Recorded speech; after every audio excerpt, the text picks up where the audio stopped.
What's going on, man?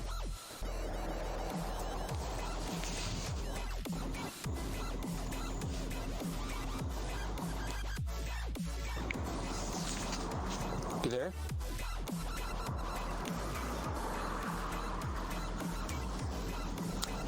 Hello.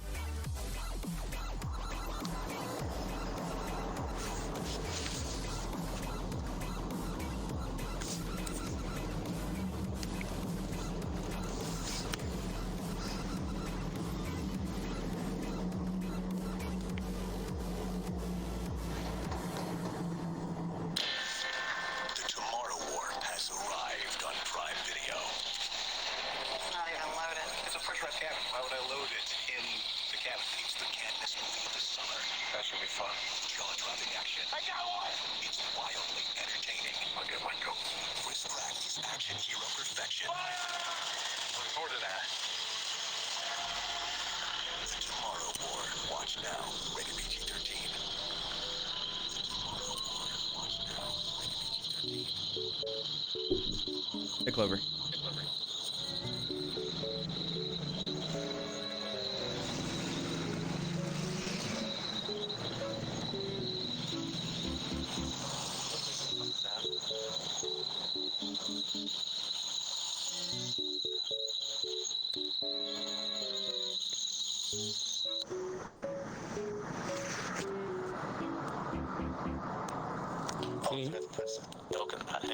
Hey, how's it going?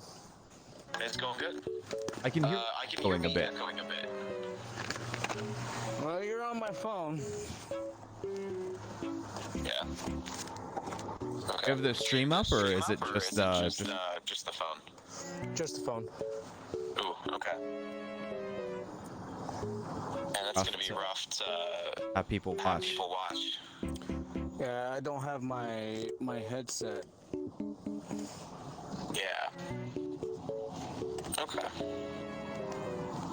Well, fuck it. It's pretty early, so if you guys Like that, don't like then- then Sorry. sorry. We'll we'll do it a different way later. Maybe we'll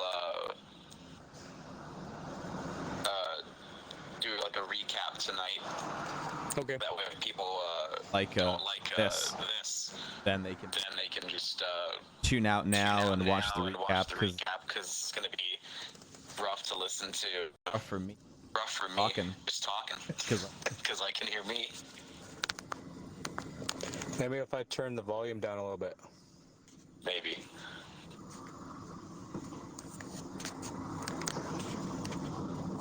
so So, we end on talking about Apex and things that we would like to change. on your list Your list, being someone who's played this or more last in the month last than I month have. than I have. Or anything Is there new that's anything come new up that's come up between either late last late season last season or early this season that you have now stopped putting up with, or just don't like that they've introduced?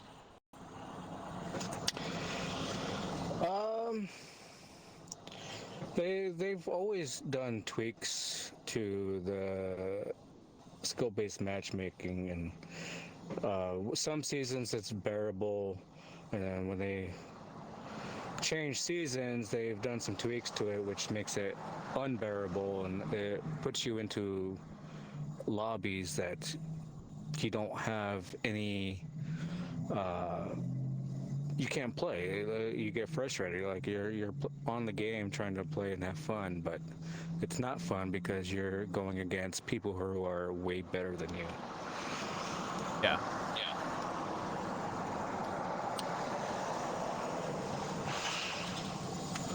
Consistent. But I'm gonna put down that SBMM is seemingly inconsistent from season to season. some seasons great, it was great, and then some seasons it was Garbage. complete garbage.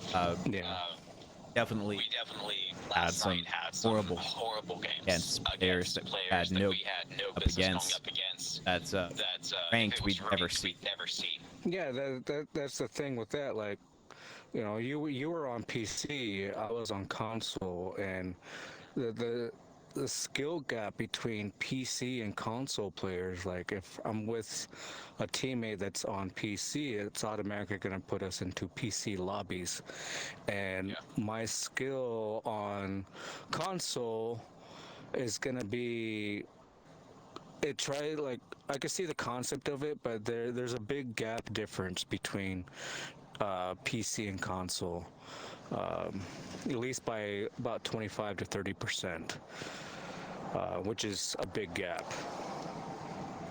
I agree. Like last night, my KD on my main account for Xbox, I have 1,000 hours on, is 1.6, and now on this account that I have maybe hours on is now around 0.73, and a lot of that is going to come from being a controller used on PC, but also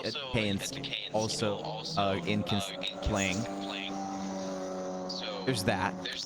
But at the same time, I mean, a 0.5 KD difference definitely enough to that skill gap on remote as well as factors. So, you know, a 10 to 25% difference, like you're saying, is really noticeable. For me. Yeah, it was pretty rough last night. Just last season, when I made the new account console, that account I had a 4 KD on, and it was so high that I had to tank my KD with ice so that I could meet new players and play the channel. Yeah. And it wasn't for which app on Xbox being garbage, I'd probably still be playing on it. Xbox. I wouldn't be using a remote on PC. Nightmare. Yeah. I was streaming from my Xbox, but I was using a capture card to capture the HDMI signal. Yeah. And it transmitted to my TV and my PC, so I could stream on OBS to Twitch. Yeah. Yeah. That would be much better.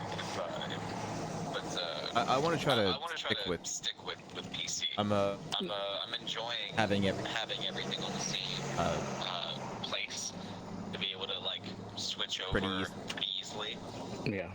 But yeah, there's some games that I definitely would like keep streaming on PC. Other games. And there's other games that depending on the game, especially with the multiplayer, I might look into getting a capture card. Because that would be something that I would use for sure. To be able to go back to console servers. Yeah. Last night with incredible movement.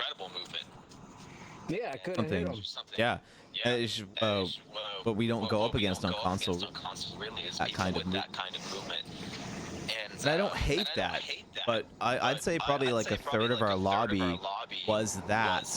And the people that we managed to kill that had that movement, I don't mind playing with them, mainly because we managed to kill them. But also, there's people that were even better than them, where they had everything. So those master pred players that are top 0.4% of Apex, and you know, 9 times out of 10 we just can't do anything about it. You know, their situational awareness is so high that for us to even try to get to a place where we might get an advantage over them, that team's probably already there, because they're so aware of where their weaknesses are in relation to where they are and with where teams might be coming from, that trying to get ahead of them on that play is nearly impossible for the average person. Yeah. Comes with time and map knowledge and, you know, intimate dealings with FPS. FPS. And that's something that I would say most of the players don't think about, you know, about COD players, Battlefield players. A lot of them don't worry about the strategic part of the game because they just respawn. And so, unless they're seasoned Battle Royale player, like PUBG players, then that extra sense of, you know, where enemies are more likely to be from and how to best counter that to not, you know, end up with such a punishing punishment. Then that's something that's it takes hundreds, thousands of hours to become second nature. Yeah. Sorry about the noise in the background. No, that's right. But beside SBM, how are you enjoying How are you enjoying the Legends? Do you think that maybe Octane that Nerf might have gone far? far? Anything like that? Yeah, I was playing Octane last night, and we went up with a team that had a Loba, and uh, both you and Ice got down while I was healing up a little bit of ways, and I saw the Loba uh, Bracelet down. put her bracelet to go to a lower part on World's Edge. And I used my jump pad to go and try to revive you since they all jumped down. And next thing I know, Loba's using her bracelet again to come back up and kill me. While I still had maybe 45 seconds left on my jump pad. Yeah.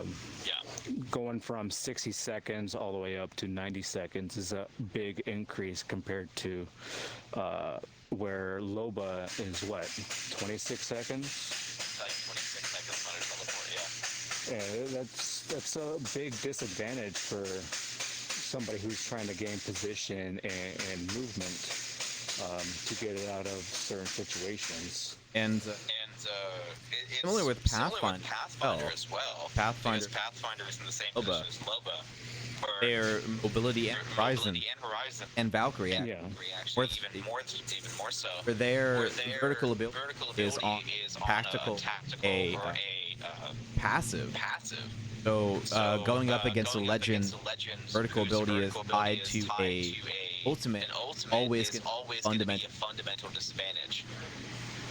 Yeah. So that is one of the reasons why I decided to buff Octane. because even though he is this amazing team legend, legend that he is held back by that thing of his ultimate, and without his ultimate, how was Octane useful?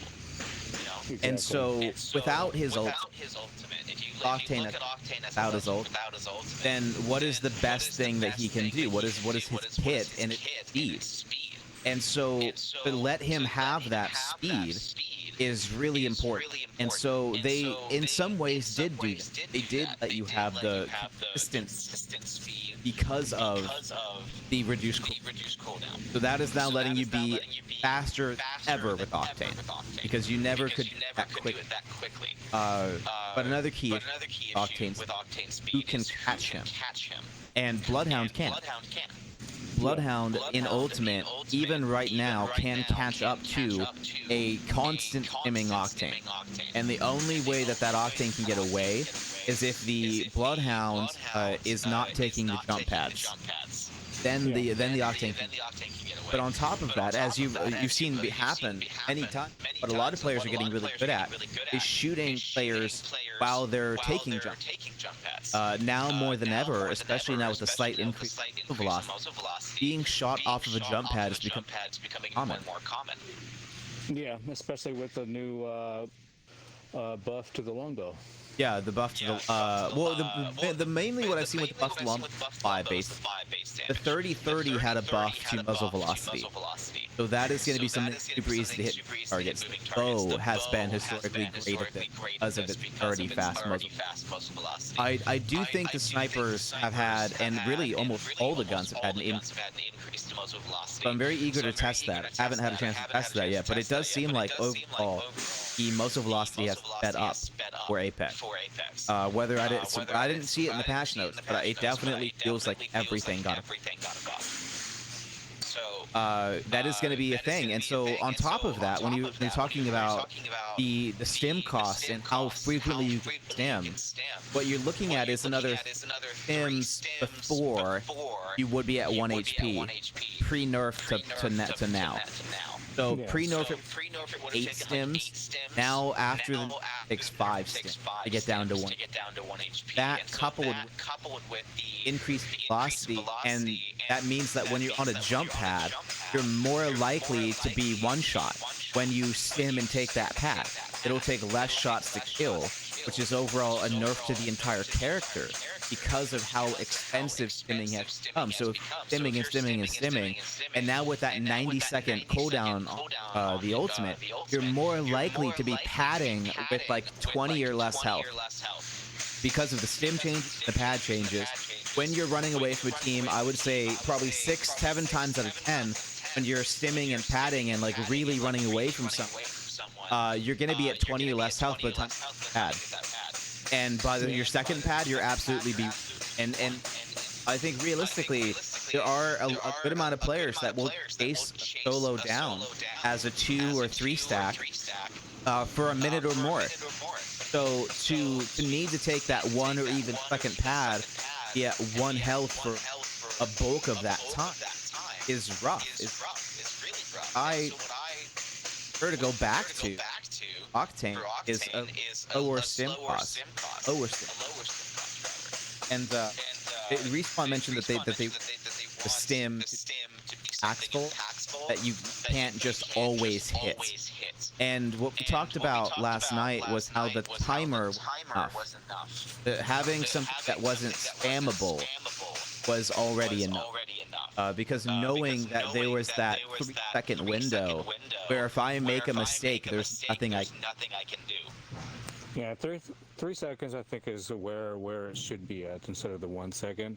But doing the whole 90-second cooldown for the ultimate and then adding another 5 plus damage to the stim cost. Yeah, it was actually 8.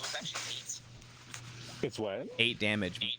It was 12. Now it's almost. Yeah, that's a major increase. It's a major.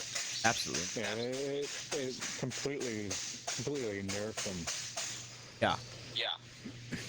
They definitely took him from viable to fuck off. Pretty much. Honestly, I know that they do their best to not all of the complaining, but I gotta chalk this and the Spitfire nerf up to Twitter. If people complain, and there these complaints really are placed. I think a lot of this directed anger at the Spitfire and at Octane. Look at them on paper; they're not that bad. And like combo was strong, but that's literally the point of Apex. Like legends are supposed to be exponentially better when used together. And now they're complaining about combinations they haven't had to fight before. And that's kind of annoying to me. That they're okay with the French meta of like Gibraltar. Basically in a must pick on time now with that fast res under dome, especially in ranks. And now all of a sudden people Octane and Revenant ever really been in the limelight meta, and now everyone's bitching. Yeah. And it sucks, man. And it hurts a little deeper because Octane main, and I've been going as Octane since they kind of Pathfinder too far into the ground. But I'd like to see my 2 mains go back to how they were, and I've got sympathy for Wraith main. Like I just can't use her anymore because how you use her has fundamentally changed. The same thing with Pathfinder. How you use Path is fundamentally changed, and how you use Octane now is fundamentally changing. How we used it before is kind of going away. And that's not the worst thing because it's very spammy. But I have a hard time with it because that 20 has repercussions that they didn't quite notice. That's stimming outside the zone. It is now completely impossible. Like it doesn't.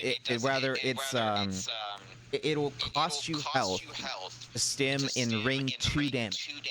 Once the ring starts doing 3 damage per tick at round 2 close, you now can no longer stim in the ring, gain ground, and heal. You will always have at lower health than you were before. And I hate that. Which gets you more welcome to die when there's a team waiting for you. Yep. More likely to die because you can't wait in ring, you can't stim in ring to get away, and that was one of the great things I liked about Octane is that stim in the ring to flank. And now round 2 close, I can't do that because I won't be able to heal. I have to use a med kit. And the whole point of stimming is to save yourself time and to get there first. And if I'm stimming and then need to use med kit, I'm not going to get there first. Nope. So I can't stim and syringe in round 2 close. That's too much damage on the stem. and I think like 12 damage is almost a wash. So 20 damage, like 5 health below what you were, and if you're low on meds, it's just not a thing. And unfortunately, I really don't like that. I want that to go back. On top of that, for me, what I have issue with round 3, it goes from 2 to 3 to 10, and it's just too much. It's way too big of a jump. And part of that is because of the pacing of the game. They definitely used to have issues with the games just taking forever, because that mid-game really long. Because after round 1, you might not run into anyone round 4. And that was largely because of how long you could stay alive in the ring. And so that round 3 change fixed that. But what it ended up doing, killing teams and forcing teams into each other way too soon. So for some people, the mid game is still complete garbage. For other people, the mid game is insanely frustrating. And for everyone, the end game has like 4 squads. And you're going into round 4 with like 4 or less teams, maybe 5 if you're lucky. And so now the end game becomes the waiting game of can hold the best position, how to rotate well, instead of having to juggle, you know, going through the open with pinning you down. Not really a need for those legend abilities, because all the abilities that you ever need are either super defensive to hold a building or very movement based to get ahead of that rotation and get high ground. So there's that weird middle ground where legends like Loba don't come into play because there's not a bunch of loot around you endgame with squads watching you to make you unable to get it. Because there's so few teams that you don't really have to worry that Bangalore acceptable placement for smoke death crate.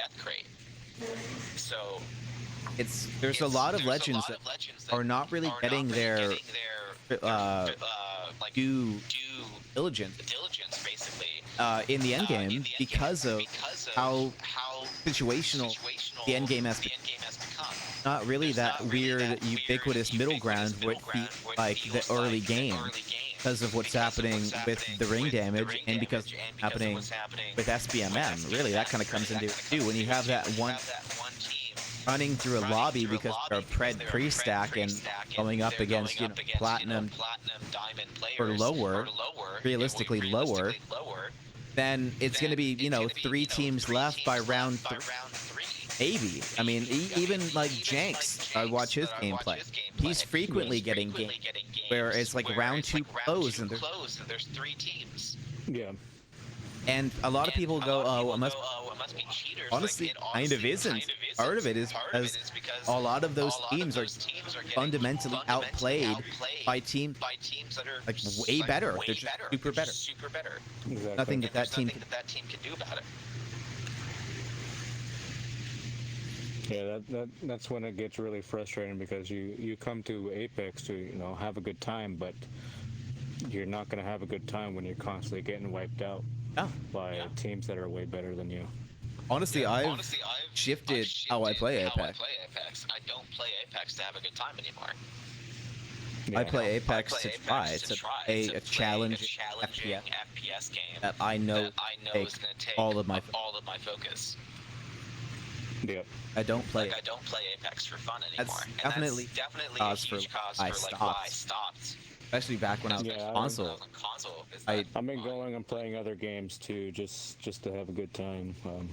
I used to hate battle royales, but Apex got me into it, and the way the state of everything, the way it is now, I have switched back to TDM. Yeah. I actually. My first introduction was PUBG. Yeah, same here. And I enjoyed PUBG. But I hated the movement system. And PUBG is a very competitive battle royale. Probably most competitive battle royale. And I know a lot of people Apex and go, Apex is super competitive. You've seen how play PUBG solo. Tell me that Right. PUBG solo is quite the same. Like it's so close. Like you feel it, man. Feel that pressure more than any other game. Because PUBG games take like 30 minutes, and if you finally make it to top 10, it is heartbreaking to die. It is fundamentally that sweat fest because of how long those matches last. And some people get so good at PUBG, like Wacky Jackie, that they can dick around and still win. And I never got that good at PUBG. I never gave it the chance because I was Xbox One S, and PUBG runs like shit on the One S. That's what the S stands for. PUBG on the One S. It stands for shit. So I stopped playing because I was landing on a building and like glitching and dancing on the roof. Or one game I died. I vividly remember this because I was fucking pissed. I landed on the building first, and then I walk into the building and the stairs didn't load. And I couldn't find a gun on the floor, but there was a gun on the floor for the enemy that landed on the other side of the building. And I could have gone upstairs and gotten a gun if the stairs would load. So I sat there for like 15 seconds trying to run up the stairs that didn't exist, get shot in the back with a shotgun, and then watch the enemy immediately run up the stairs. Right. Because they were loaded in for him, but they weren't loaded in for me. So I couldn't go up. And that was one of my last games of PUBG. It got too frustrating. And then I found Apex. And Apex I enjoyed a lot more because it felt like a more casual experience. Games lasted like maybe a third of what a PUBG game would last. The looting systems are more simplified and easy to pick up. There wasn't much to worry about what kind of grip I would use, what gun or what kind of compensator I would use. You know, most of the time I just run the suppressor because that's the kind of player I am. Even in Call of Duty, I always run the suppressor. Yep. But in PUBG, surprising how well you can go without it. Realistically, suppressors in PUBG are very. I don't know about realistic, but they're more accurate than any other suppressor I've ever played in the game. Where close up, they don't help at all. It's all about range. It's about protecting yourself from a third party. And so, if you have the skill to not care, you shouldn't run a suppressor. Yeah. And that was interesting. So that's what I liked about it. I got better at Apex, but then I got point where I was getting so good at Apex that I didn't get players that were below me. I started being bottom man on the totem pole. Everyone starts off Apex on the bottom of the totem. Everyone. Apex is punishing, to say the least. And if you're not doing well, then it's garbage. And it takes a lot of time and practice to get good. And then, and some of us don't have that time. Yeah, a lot of us don't have that put in. I put in. I only play like maybe 2-3 hours every day. Not like the people who play 8+. I used to play 8+. I played 8+. Probably close to a year and a half. And I got pretty good. And I was really happy that, and I'm proud of that for a really long time. And I got to the point where my solo capability was just gone. Because a lot of what I was doing was playing with friends, and I was able to have a good time in casual with them because I could carry. And eventually it got to the point where our group SBMM got higher. Or like there are some people that I would play with, and on solo I knew that I would have a pretty challenging time, but nothing impossible. I could still get at least one win a day, easy. But then eventually my SBMM got so high that I went back to the bottom of the totem pole. Yep. And that's kind of where I feel I'm at right now. My winning season for how long I've been playing Apex would be season 3. That was my best season. I mained Gibby and I broke 1,000 kills with 100+ win rates on that season. And after that season, everything just went downhill. Yeah. But I'm sorry, I'm gonna have to cap this short. I gotta get back to work. But overall, with the way everything's going between, the more cooldown with Octane, they nerfed him to the ground. He's very hard to play now.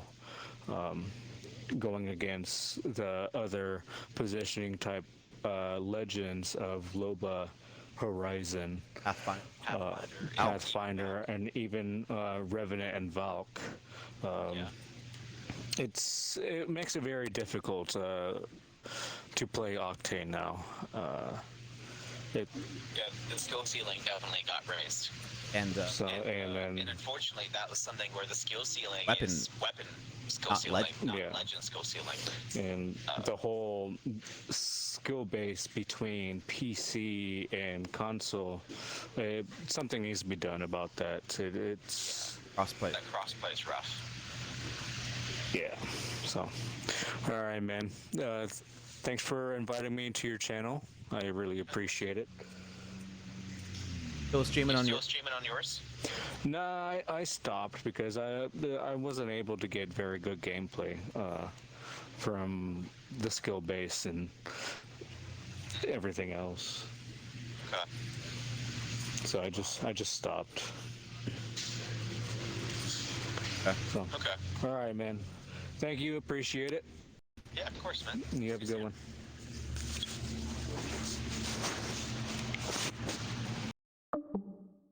So, thanks everyone.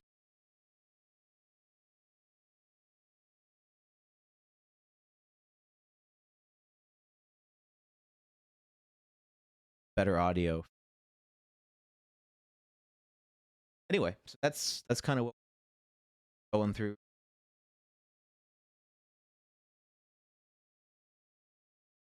To go back to what let's say that so his best season had like 1,000 kills, and then had after that were like the lobbies. So what it sounds like and what I have had some is taking account your performance per season. So how SBM might be working, taking your initial season and let's say they call this season even just effective for you, right? So whatever your starting season, that is just kind of throwing you around in like every lobby, seeing how you do well, and then kind of trying to take an average of that performance and kind of hone you in closer to the skill level you should be in. So obviously, it's probably going to start you off and chalk you up to silver. Well, in silver, it'll chalk you up to gold. Well enough in gold, you'll probably get some. And this is where most players are going to start. Average player is gold. Above average would be low average would be like new. Eventually, every player is going to find. Then once they hit gold, you're going to have some more challenging games. Have consistently challenging games, not the occasional hard game, occasional good. Pretty much every team doing a competent. And then once you get to platinum, you have some pre-stacking. Even in gold, you get stacking, but in platinum, you're going to a lot of pre. You're going to have a lot of competent weapons, comfortable, and that you know even off of drop, they're doing kind of thing. What I would call a plat player. That gold well with your favorite weapons, kitted weapons, Platinum is doing well with everything, and ground weapons, hitted weapons, being able to make the best of anything called platinum, and then getting into to what we would call diamonds. That next bracket up is not just making the best of every situation, but consistently winning all of those situations. Right, to take this to the next level is next team cohesion, next level positioning of and how to push all of that kind of that would be next stage. So this is kind of, we're using the ranked analogy. This is basically what you would pubs, right? This would be the average scale of play as it goes. Even in pubs, this kind of standard is gonna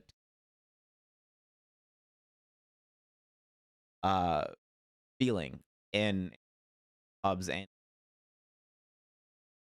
so what we're talking about with being the top of the table to like the bottom of the, well, what we mean is that once we had our initial kind of, we got put into our lobby, especially early. My first season, I was the bronze. That was like, it took me a while to get. So I would say for the first season, or maybe even arguably, I was probably around the silver, maybe touching gold, maybe touching. And so I had a lot of, but that being said, I needed those easy. I was not. I was still basically bottom of the table for about 2.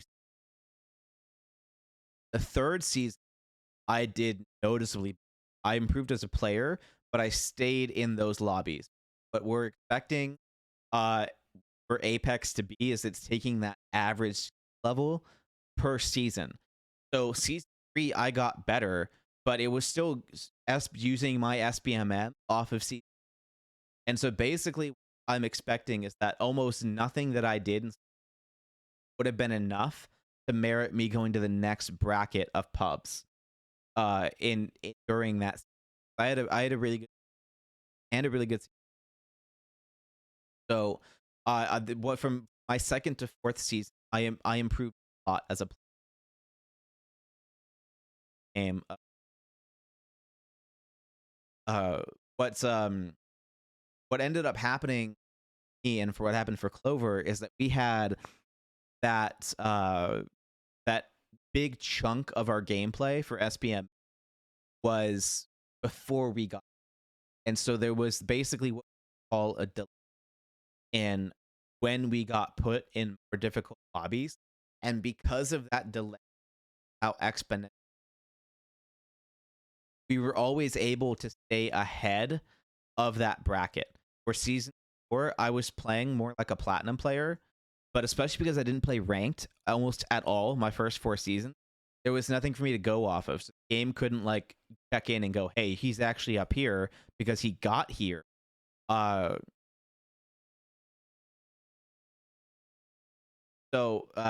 by my third to fourth season, right, 1 to 2, I was trash, total trash. I'm in silver lobbies for there. And so my third season, I was still in the silver lobby. I was getting a lot better. So good so quickly that really register for me to get put into gold.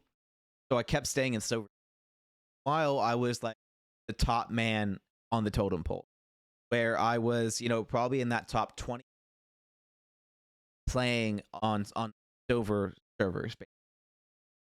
And then in season, I got really good. I was playing more at the plat level and maybe even plat gold level. And I was again kind of like that top 20% of gold play. Took my season 3 data, went, "Oh, you need to be here now."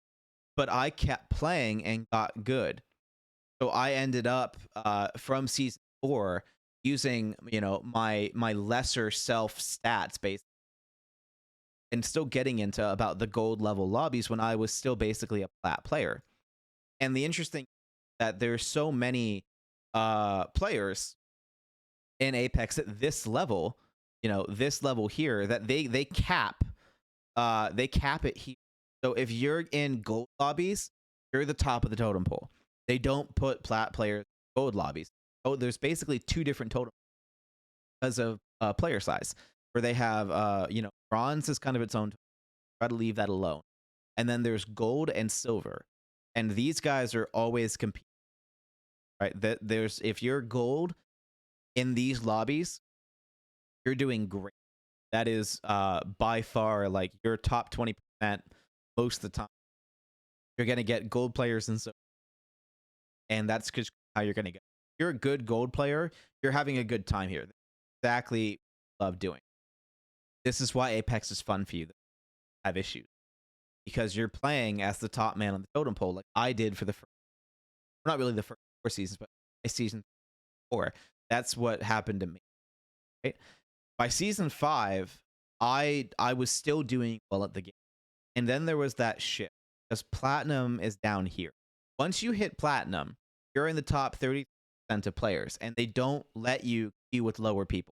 So once I had the stats to go, okay, this guy's an above average game, doing well at Apex, and he's also playing with friends, so he's pre-stacking, using a pre-made squad, then that was enough, especially with the players that I had met in gold that were also doing fantastic, that also got a lot better. Especially when I started getting fewer and fewer games, if not no game, by season 5 in these queues with the gold silver player. All of my lobbies were with plat players. Now, that doesn't sound that bad, but the issue is that 33% of players in Apex spread out of where people play Apex. Then it comes down to there's not really enough people to fill multiple servers, right? So the queue times are going to get longer, but in order to prevent queue times, they do is that they start putting you with diamond players and master players and pred players, because there's also almost none of them, right? Diamond players, these make up about 5.5% of all players on the platform. Master and pred make up 0.4% of all players on the platform. Well, platinum makes up about 27%, roughly, of just them. But overall, this is the top 33, right? So this 33% of players, this bracket over, right? This is roughly, this is the other 67. This is like maybe 20% here. This is another like here. So this 30% versus this 30% is only 2 skill levels, right? And so when you're in the top bracket, you're getting a lot of really good games because this is where most of the players live at this skill. And they have to do this peak of Apex. This is more of like insight of what happens when you hit plat and why it can be hard to keep climbing. And it's not necessarily because you're a bad player, you don't deserve plat. A lot of it is because going up against people that don't deserve plat, that went through plat, did well, that did great. They're already in diamond and masters and pred, and they have so few people to play against that you get thrown in those games too. And this happens in pubs when masters, predators, and diamond players want to hop out of pubs and they want to, EKDs rather not in ranked, and they hop out of ranked into pubs. Guess who they're going against? They're going against players that have 1.5s, 1.8s, 2s, maybe even a lower KD. And so this where I started running into that, where I had a 1.4 to 1 KD, and my KD was growing all the way up to 1.4, and then eventually hit that switch where it stopped putting me with gold and silver, right? Because I was too good for this consistently too good for this, and then I got thrown in here. And I got thrown in here as a solo player. And for those of you that have ever tried to solo queue platinum, it's not easy. It is a challenge for sure. This is not the fun zone over solo player. This, for me as a solo player, is the fun zone. I can solo gold and silver all day. Don't mind at all. Anyway, I'm going to take a quick pause real quick, and then we'll be right back. But we'll be right back.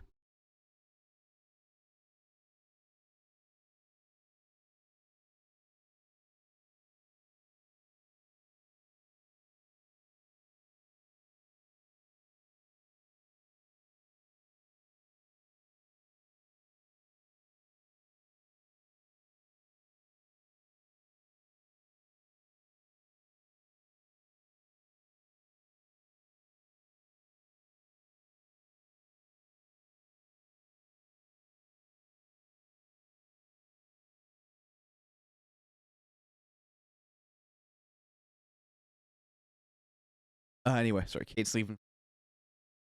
Anyway, so those of you that are wondering why you're not having a good, this is a bit likely went from top of the totem, bottom of the totem. Bad thing. Be happy for. But the other downside to this is that you have to try harder ever did before. And I know you guys are probably thinking, puts you back where you were silver. I mean, you remember hard to get better and get up into the level, right? Like that's, you just again. Okay. I hear you. That is a very valid argument. What I am proposing that those arguments, although they're not proportionate. Okay. Climbing to top 33% of players is not the same as climbing to the top 5% of, right? To get off of the bottom of that totem pole to hit top 5%, 6% of players in Diamond to now no longer be the toilet of that totem, right? It's kind of like if you're going to climb a totem pole to get from gold to silver, that's like high. Little teeny totem pole, like bronze is all the way down here in the dirt and then this is silver, right? And you've got to climb all the way up into gold. And that's when you finally get to be on the top of the totem. Except there comes a point when you get to the top of gold and you're up here having a good time. And then SBMM comes in, which is what it should do, right? Because you've done too good in gold for too. And you can kind of see this looks like a little T here, right? And you could call yourself the golf ball. And then this club comes and decides to get you the fuck off of that totem pole and yeet you all the way over here to a new toilet. Because now you're the new bottom of life, right? You get thrown all the way over. And so you had your fun on the top of the totem. Now it's your time to go from being the shark to being shit. You are now below shit, right? There's just nothing here for you. You're now, again, bottom of the totem pole, need to figure out what's going on. And this was what we would call platinum, right? This is why there's so many jokes about platinum being players. It's because they are. They are not shit compared to gold, but they are dog shit compared to master. Absolute. And can confirm. Me versus a Masters player, no contest. Okay? Absolutely no. So that new totem pole that you climbed that was only like this tall, right? The next totem pole is like fucking miles. Okay? It's way up here. Masters is way up here. The skill difference between Masters and Plat is massive. And the skill difference between silver and gold is really not that much. What lets you go from silver to gold is gameplay, is some slight experience. Build you with that. Learning the recoil patterns, magazine sizes, how long you getting timing of everything down and abilities, all of that. That's what gets you into, right? That's what that gets in perfecting. That's what gets you out of gold.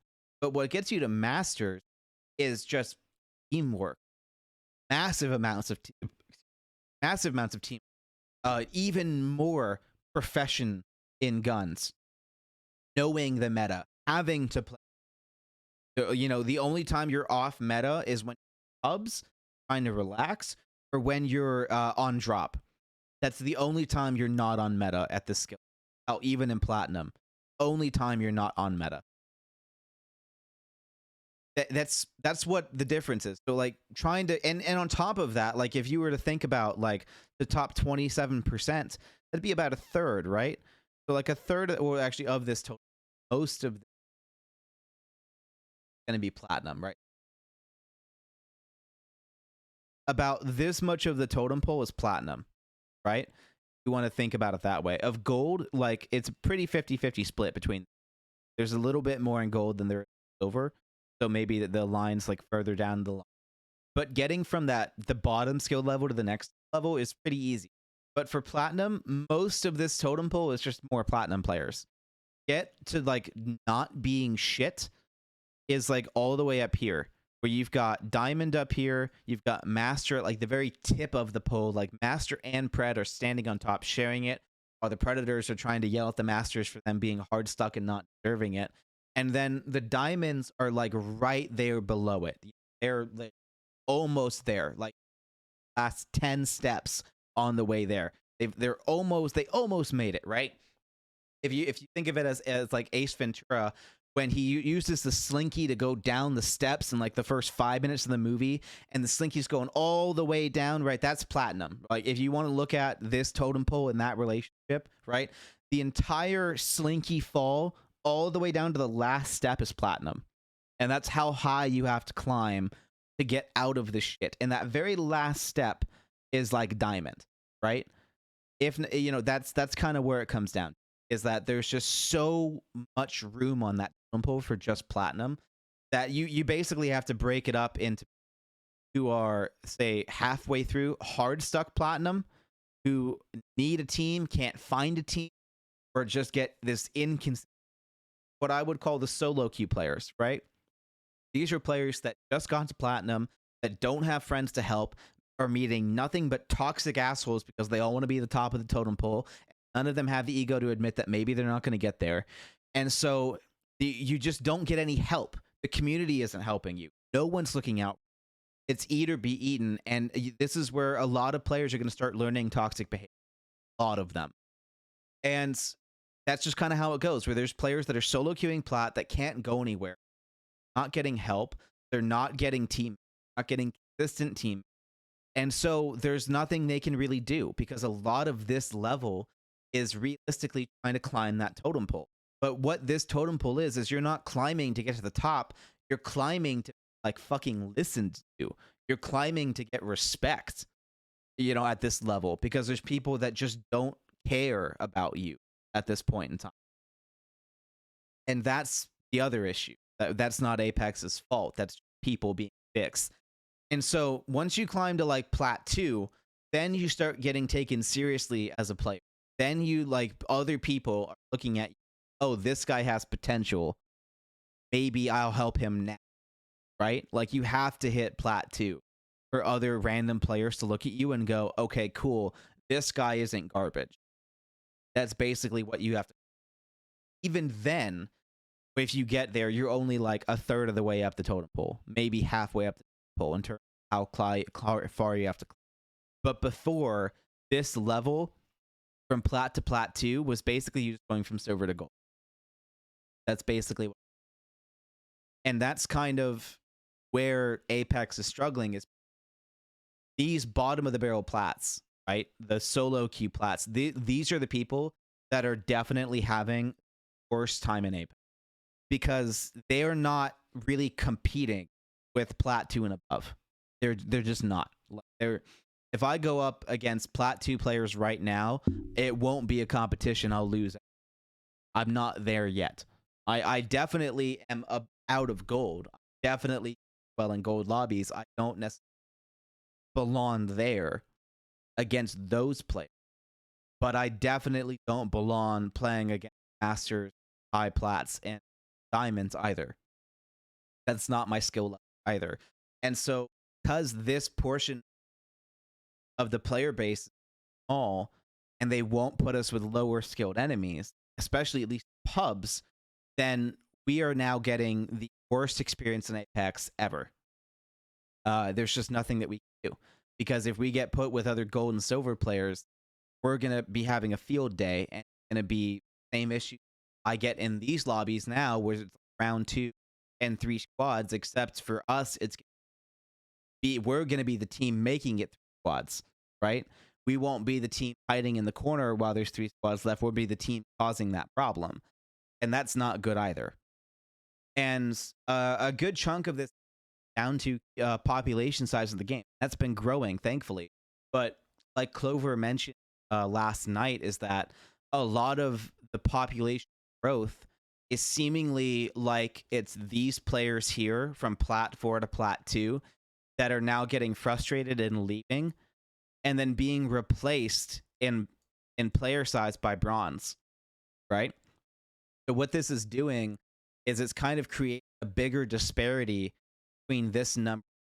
Now the Plat and Diamond, Plat, Diamond, Predator, is not just 33% anymore.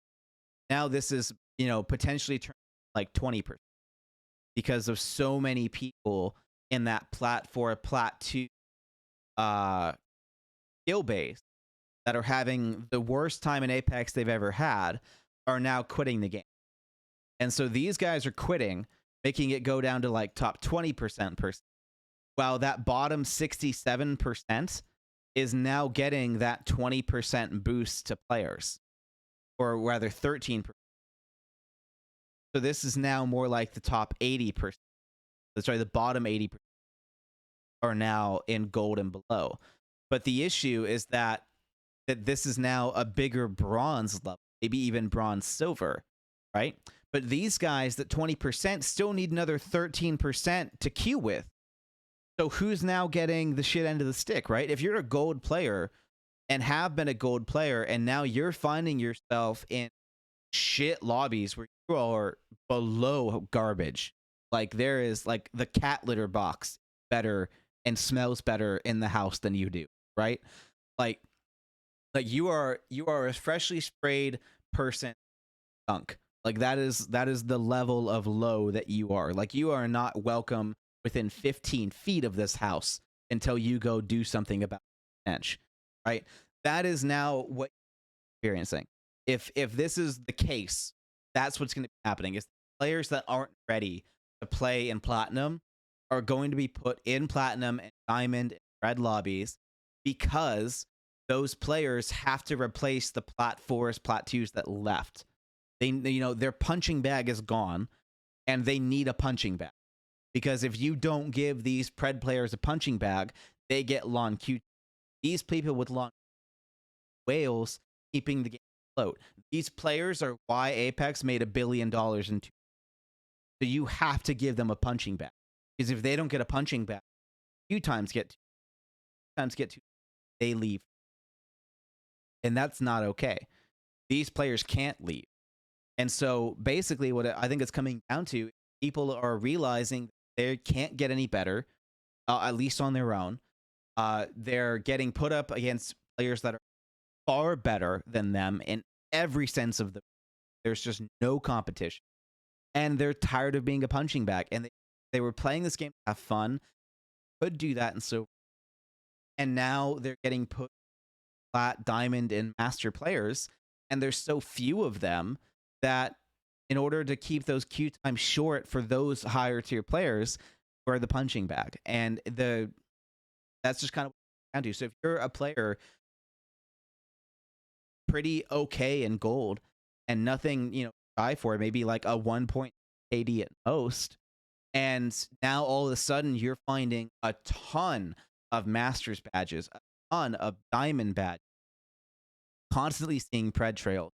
This would be why. This is a hypothesis as to why that the growth of players is being not necessarily stipulated, but slightly hidden by the fact that there's so many new players coming that it's hiding the. And so the skill curve of Apex is being reset to where the only solace you have is to make a brand new account. It has nothing to do with a account before, so that you can go back in that silver gold level. But on top of that, you'd have to hold yourself back. Because this is what I did season 8 when I made that Smurf to promote my channel, meet new players to be able to how to play the game with my tutorials and everything to help them get up into platinum. That is what I did, and that account quickly got put into more diamond and platinum, high gold lobbies because of how quickly I did well and how fast that KD up there because of how well I was doing. And so the only way that I was able to halt that progression was to play purposefully off the meta, is to use guns that were so bad that I'd likely die even if I was doing well. That's what I had to do in order to help stay in those lobbies for longer. On top of purposely tanking my, on top of that as well, make sure that I could go back to players to show them how to play and help them out. And on PC, that lasted maybe 2 days. On Xbox, I think I had a solid week solo queue. But on PC, it was like maybe 2 days. After 2 days, they're like, "Okay, fuck you. You're here, and you're not gonna find another." That's a good thing because that's how quickly it kept up. This is I think a huge reason why you're seeing nerfs, why I've run into it and than I have ever before, because players are trying to avoid that SBM, that bottom of the totem pole. That I on my own, I honestly I don't have much hope. Plat 4 to Plat 2. Part of that is definitely because of the community at that level is not nice, exciting, or leaves me, put it that way. At that level, make me happy, hop on Apex, and but it also is just incredibly challenging. There's not a single game at that platform level that I am not having to try every single ounce, just motivation, stay in that. It's a hard skill ceiling, a lot of focus and dedication to get off of that floor, more than I've ever had to put into it. And now it kind of comes back to what Clover was talking. Like, what let me go from bronze to platinum 8 hours a day for a year took a lot, not just get to that level, have those plays, but to do that without thinking, to actually be at that level comfortably and know that I was a maybe plat 2, definitely plat 4 on a bad day player. On a good day, I'm probably I'm hitting at least plat 2. On a good day, I'm squad wiping. Sure, that is how much time and how much dedication I put to being consistent at where most of the time I'm like most of the if needed, like pretty much game I need. And that being said, I was trying almost all. My level of trying was pitiful, right? Like I could barely try and be at plat level. If I had a team and I really needed to turn on, you do on this chain, coaching and the calling the shots and taking that leadership role, I didn't have to do that at my peak to play better than I'm playing right. That's how second nature this game got because of the time and effort, where I could play better than I am right now with no effort comparatively.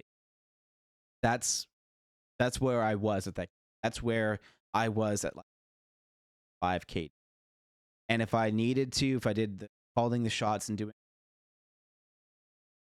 helps show my team where they were making those unconscious mistakes, then that is when really compete and have a fantastic session. And and we're winning 4 or 5 games plus in 2-3 hour period kind of thing. Definitely 8-hour period of the day, coming off that day with 5 wins. That's if I really like, definitely every day I could get a win every day without even thought into it. If I really wanted to, then I could get to like 4 or 5 wins if I really really want. And that's kind of where it was for me. And the less I played, the less that was possible. That's just kind of how it was for me back then in season 4. That plat level didn't make up for his player base, so I was more, what today would call the bottom of the totem pole is like plat 2 perspective, comparatively. Back in the mid season, the total wasn't as high for plat and master. There weren't as many the skill gap. Because of that, masters and pred players weren't diamond players. So that's another thing that players that masters clear in like for season 5 era, a lot of them are about how the ranked split needs that. You've probably seen this on Twitter about hard resetting everyone. They don't think that everyone there has deserved it, and they're talking about how platinum, diamond lobbies are around the gold and platinum. Oh, my audio's cutting. Oh, that's a bummer. That's annoying. Hey, thanks for coming by though. I don't know why. Doing that before too. Yesterday it was cutting. That's weird. Okay. For me, my mic is reading totally fine. So I don't know if it's a streaming issue or if it's a recorded issue. So hopefully it's a stream, not a recording. Response you guys here, and I'll check out to see if it's a recording issue.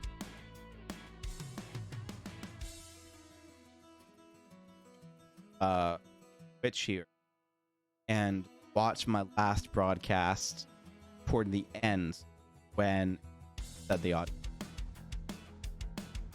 I need to do a bot command. Getting that. Why do I keep? Talk to I have them help. So here we go. Well, I owe the Trailmaker. I don't mind talking about more of Apex analyticals. Yeah, I'll probably stop by the stream to hear the conversation. Yeah. Even though it's probably gonna be like boring as hell, but yeah, I'll still stop by. Thank you for calling the majority of my. Oh no, it is cutting in and out on the last stream. Well, it is not a broadcast. It's not a streaming issue, recording issue. Huh. Okay. Is it just? Yeah, it is. Not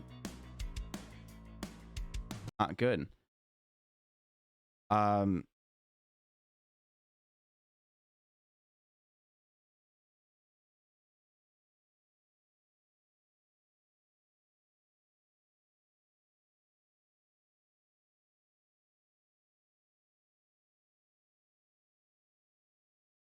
Yep.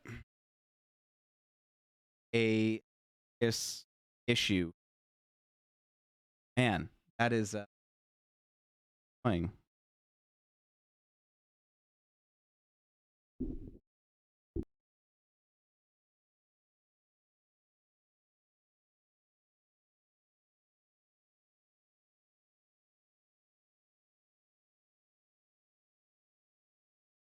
Well, thankfully I have a warranty on the something I can send back. I've got a protection plan. So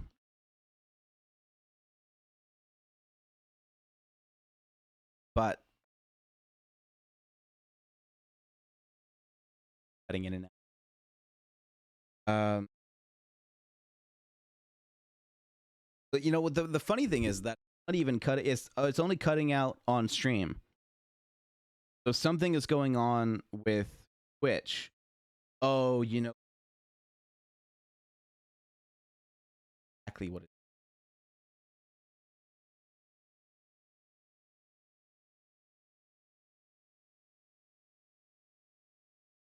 Oh, wait, that's too hot. Oh, shit. I did that the wrong way. Okay. Yep, I know what it is. I fixed it. There's a setting that got changed when I plugged my microphone back into my computer. Every time I unplug the microphone from my laptop, everything fucks up, and Twitch decides to say, fuck you in your settings. And so through the Twitch Studio app, there is a panel of settings that goes over various things like the compressor. One of those settings is called the open threshold. Now, this is a setting that I don't tweak often, and I'm not an audiophile, so I don't know what the fuck open threshold means. And so I forgot what value is a good value and what value is a bad value. And so I had it a little bit too high, around -23, when I thought that yeah, Google, I know. I had to do it rushed at the last second because I needed to stream, and Kate was using my office, which doesn't usually be a thing, but the desk is only big enough for one computer. So I put her laptop where my laptop is, and so everything had to get unplugged to put her computer in so she could do some schoolwork a bit faster.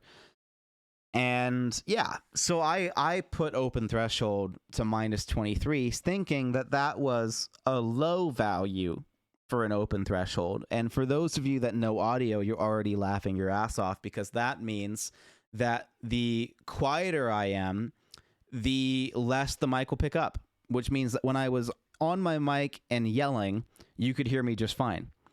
But when I was further back, when I was talking softer, you couldn't hear shit because the microphone was picking up the audio like through the Xbox app, but Twitch was going, fuck you, you quiet piece of shit. I thought you were going to yell. And they decided that that audio was not important because I told them that it wasn't, without realizing that that's what I told them. So, in other words, that intern has been fired, and Twitch has been replaced with OBS. I'm kidding.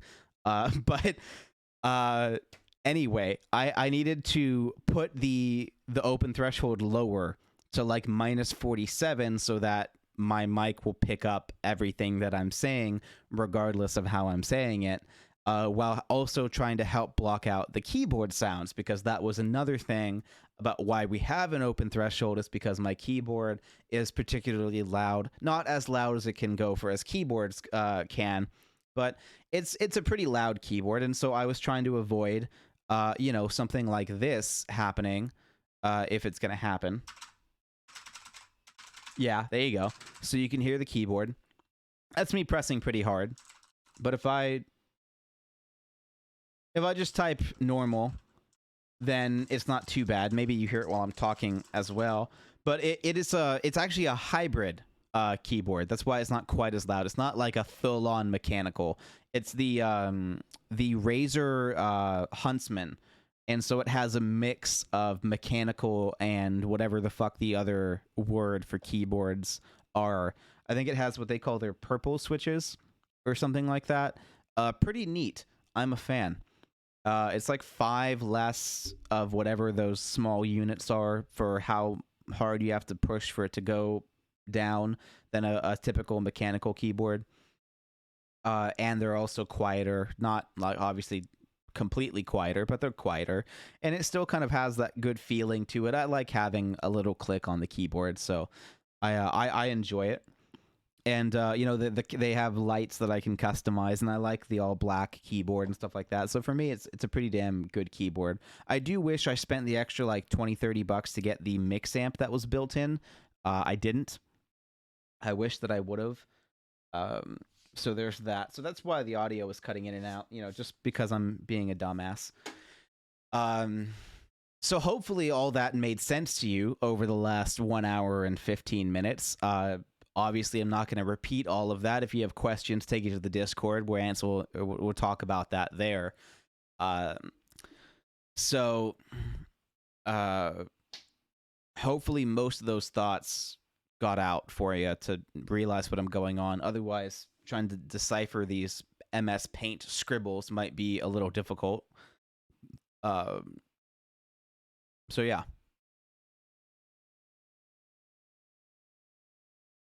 Where were we?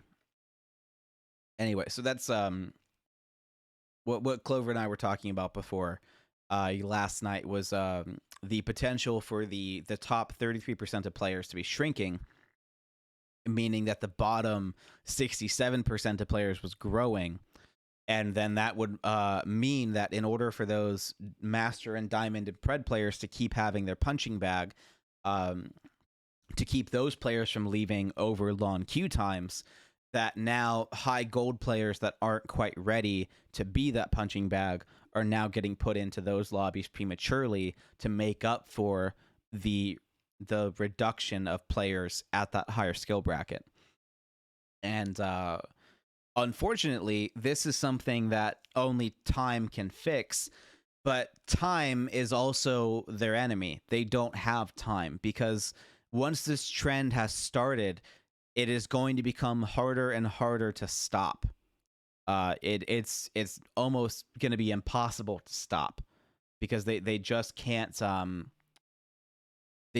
anything about it. They need those plat players to stay, but those plat players are just being a punching bag. And so what they can do is lower the skill ceiling a little bit across the board. And that will help. And what do I mean by that? Well, lowering the skill ceiling is not as scary as some of you think it's going to be. And what I also mean by that in tandem is not necessarily just lowering the skill ceiling, but also in many ways opening up the meta. That is why I want to change Apex, is because this totem pole situation that we talked about of being the bottom of the barrel plat with no hope of getting out of it solo, no help from the community because they're toxic, that kind of thing, that situation that we've all any low plat players, high gold players have been in, that situation is just not being helped whatsoever.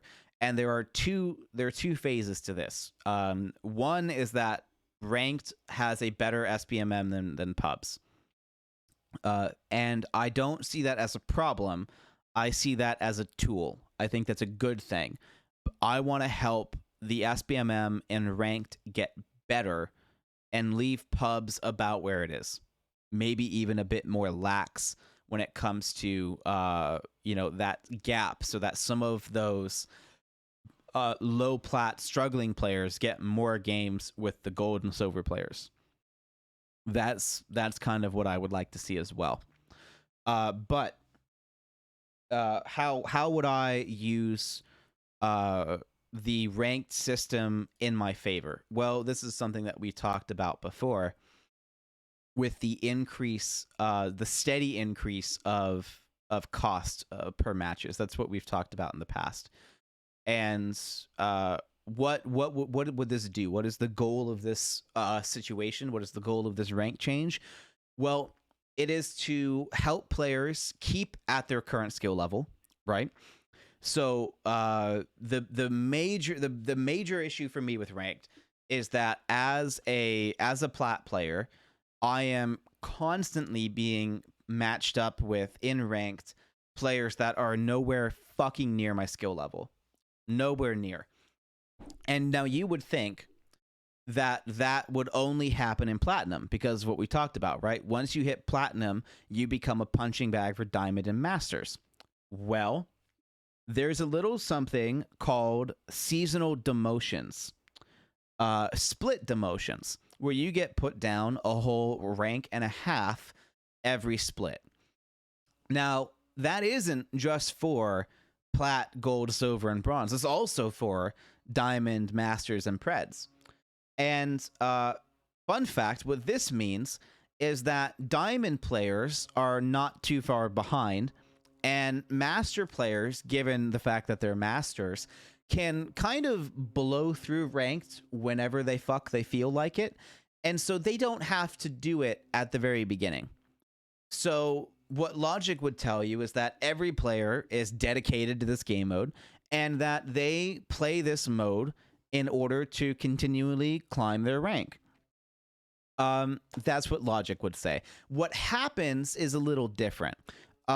Because of the state of pubs for platinum and diamond and master players, it's a little different in that sense, because pubs is very sweaty for them, which means that ranked is even sweatier. And no one really likes to sweat all of the time. So since the SBMM is so good in ranked, it goes off of what rank you actually are, not your stats. So that's why it's good, by the way, because it's a more accurate real-time prediction of where that player is. The issue is that real-time prediction is being changed and modified lower, which is not good, every 40 days or so. So that is done as a motivational tool to keep up to date with what you're doing. Right? That's why this is a thing, is that they're resetting you to make sure that you're not getting carried. They're resetting you to make sure that that skill is earned all the time. What that doesn't tell you is that when you get to the top of your skill bracket, it gets sweatier than a fucking sauna in those lobbies, and there's nothing you can do about it. Nothing, right? It's not pubs where if you have 50 bad games, now you're back in the fun ones. It is, you are going to be the bottom of this barrel until you get a team or until you do better. And there is nothing you can fucking do about it. And that is where the totem pole of plat kicks in that we talked about, where those players are stuck there. They're just a punching bag. There's nothing they can do about it whatsoever. And so those players are able to get through silver and gold no problem whenever they want. Not an issue. Even solo queue it. And then they get to plat and it's hell. Complete hell. And so they either stop playing ranked because they know that they're not going to climb, or they just go back to pubs. Or rather, that would be the same thing. And so if they stop playing ranked, what does that platinum player do, right? They stop playing, they lose the motivation, they lose platinum, right? And they could be maintaining their skill in pubs, right? It doesn't mean they quit the game, it means they quit ranked. So that player is still, in all essence, a platinum or gold player, but is now on the ranked bracket getting put down and down and down. Until one day they decide to play ranked again because pubs now got too sweaty. And guess where that player is starting off without having lost any goddamn skill? Bronze or silver, right? That is now where that player is starting. And that player just got a free pub stomp through ranked because that player doesn't belong there. And that happened after 40 days that they get put in silver. That happened after, a season that they take a break from ranked, and now they're back in bronze. And now what that player has learned through their ranked experience is that there is no point in playing ranked up to platinum. So they're going to stop at gold. They're going to play ranked until gold, never hit plat. And then now, after 40 days, they're back in bronze. And they're not back in silver. They're back in bronze. And now, every season split, they use rank to pub stomp because pubs has gotten too sweaty. Now, that's just platinum players, right? Think about diamond players, right? Diamond players get that for free, even if they're playing ranked religiously. Even if those players are trying to get into Masters, if you're a Diamond player in fucking Gold 2 lobbies, you're a shark in a fucking kiddie pool full of stuff, all right? Like, you're the kind of shark that is in a fucking aquarium with no other sharks, and all the zookeepers forgot to leave you food to stop you from eating the rest of the fish, right? That is what you are as a Diamond player in Gold. You're fucking a loose cannon that's hungry as shit, and there's food everywhere. There's no one to stop you. That is what happens every 40 days for Diamond players. So this is an issue off of that alone. And if Diamond players get fed up with ranked, hey, Supra, we're talking about some potential rank changes. You like the analogy? Thank you, Clover. I pulled that completely out of my ass. So that is that's what's happening every 40 days in ranked, is that Diamond players are getting a feeding frenzy every 40 days. Platinum players are purposefully holding themselves back because they know they're not going to get in the Diamond. It's the top 6%. All right. If it was easy to do that, it wouldn't be the top 6%. They climbed as much as they could fairly easily, right? And then everything after that is blood, sweat, and tears, and making this your life, because Diamond is realistically semi-pro players. Like people who play Apex semi-professionally or have the potential to become professional Apex players. And Masters and up, you should be competing in tournaments. Just that's how it is. Like it's so few people hit Masters that if you hit Masters, even if you get hard stuck there, you have the potential to start playing in tournaments, and you should be looking to do that, because you're playing this game way too fucking much to not be making money off of it to hit that level of skill. That is not an easy thing to do. So Platinum is the last stop for average regular gamers. That is as far as casual everyday gamers go. The above average gamer, not your average bear, that is where they go, right? Anything above that is now a bear with a fucking bazooka, right? That is, and then you have champions, exactly. And that's where I stopped too. Platinum is where I stopped, because for me to go any further, I literally have to make this my job. For me to get better at Apex, to get up into Diamond, I have to stop everything that I'm doing, play 3+ hours a day with a team that thinks and plays the same way I do, and take it like I'm a fucking org trying to get up to the top to start being competitive. And those players are getting matched with Diamond and Masters because there's so few of them. The best I've come to is Silver 2. Yeah. And that's totally fine. For probably 2, maybe even 3 seasons, that's as good as I could get, right? Like, I didn't play a lot of ranked, but I definitely know, looking back, that's about where I got. The first 2 seasons I played of Apex, it took a lot of time and work to get off of Silver 2. And there's nothing wrong with that. That is where I started for sure. And you've played since the start? Okay. Yeah, but just as a reminder for now the new people coming into this conversation, it took me 2 seasons plus preseason of 8 hours a day to get from silver to plat. It took a lot of work. I was playing this game, no lifing the fuck out of it. That happened when you were in gold and I helped you get into plat? Hell yeah, dude.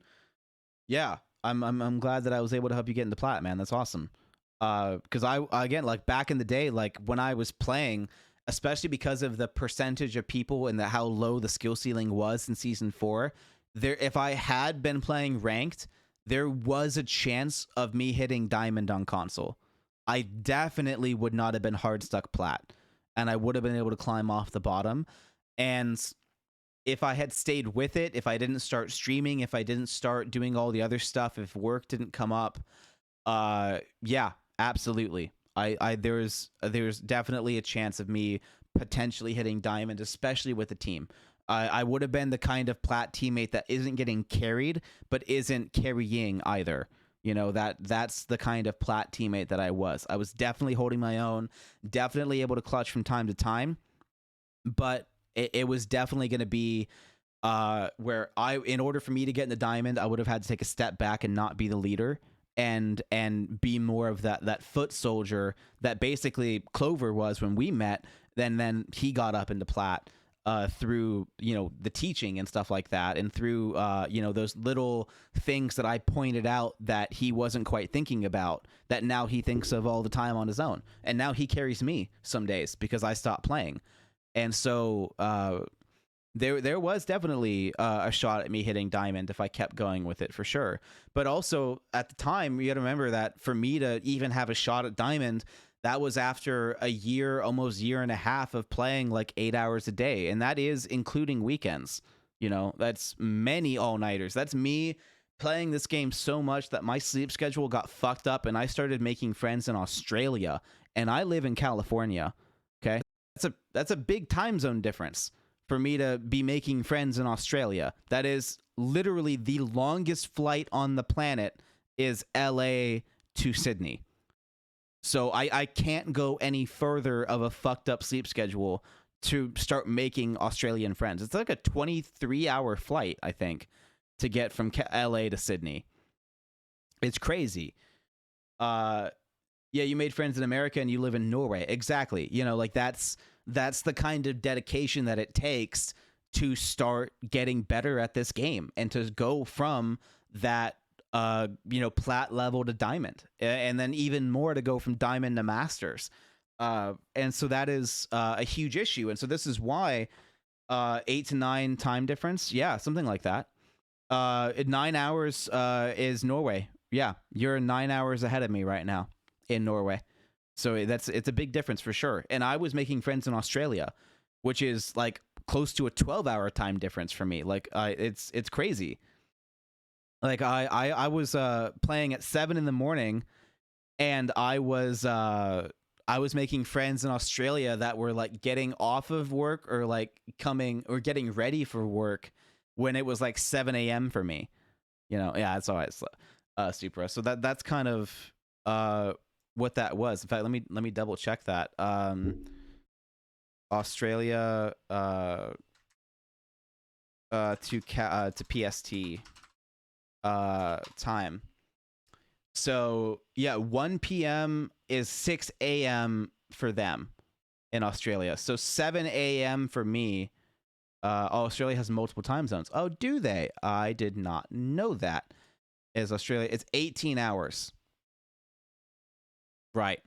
That is how bad my sleep schedule was fucked up. That I was awake at 7 a.m. after having played all night, by the way. That's not like set my alarm for 6:30 and was playing by 7. That is waking up at 3 to 4 in the afternoon and doing nothing but Apex until 7 a.m. and meeting friends in Australia and getting off around 7, 8 in the morning because I'd been playing with Aussie friends. So my 7 a.m. would be 7 p.m. plus 6 for them. And 7 plus 6 would be 13, which would make it close to... No, there's no way that would circle all the way back to 1 a.m., right? Because, yeah, 7 p.m. So plus another 5 hours would have made it midnight. Wow. Yeah, it was like 3 a.m. for people on Australia. 7 a.m. for me is like 3 a.m. for them, because if you think of it 18 hours ahead, then that would also be 6 hours back.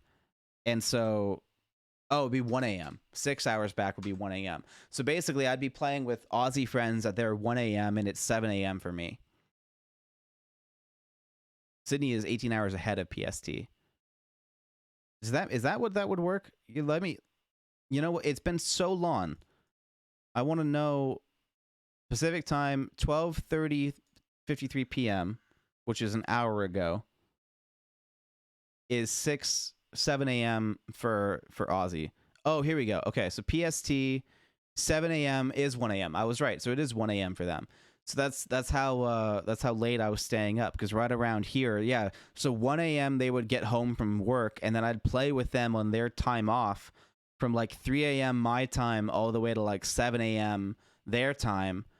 So sorry, 7 a.m. my time, which was playing with them from like 9 o'clock to like 1 in the morning. I feel like you have a better sleep schedule than me. Well, my time, what I was doing is going to bed, like waking up at like 4 and then playing until like 7 and then sleeping until like 4, then waking up and doing it again. Sometimes I'd even wake up at like 6:37. There were some days where I straight up went nocturnal, and I was like literally like waking up as the sun was going down at like 7, and then and then going to bed at like 6, 7 in the morning before it went to sleep. Like that was my sleep. It's not anymore. Now what I've been doing is going to bed around like midnight and then waking up around like 10.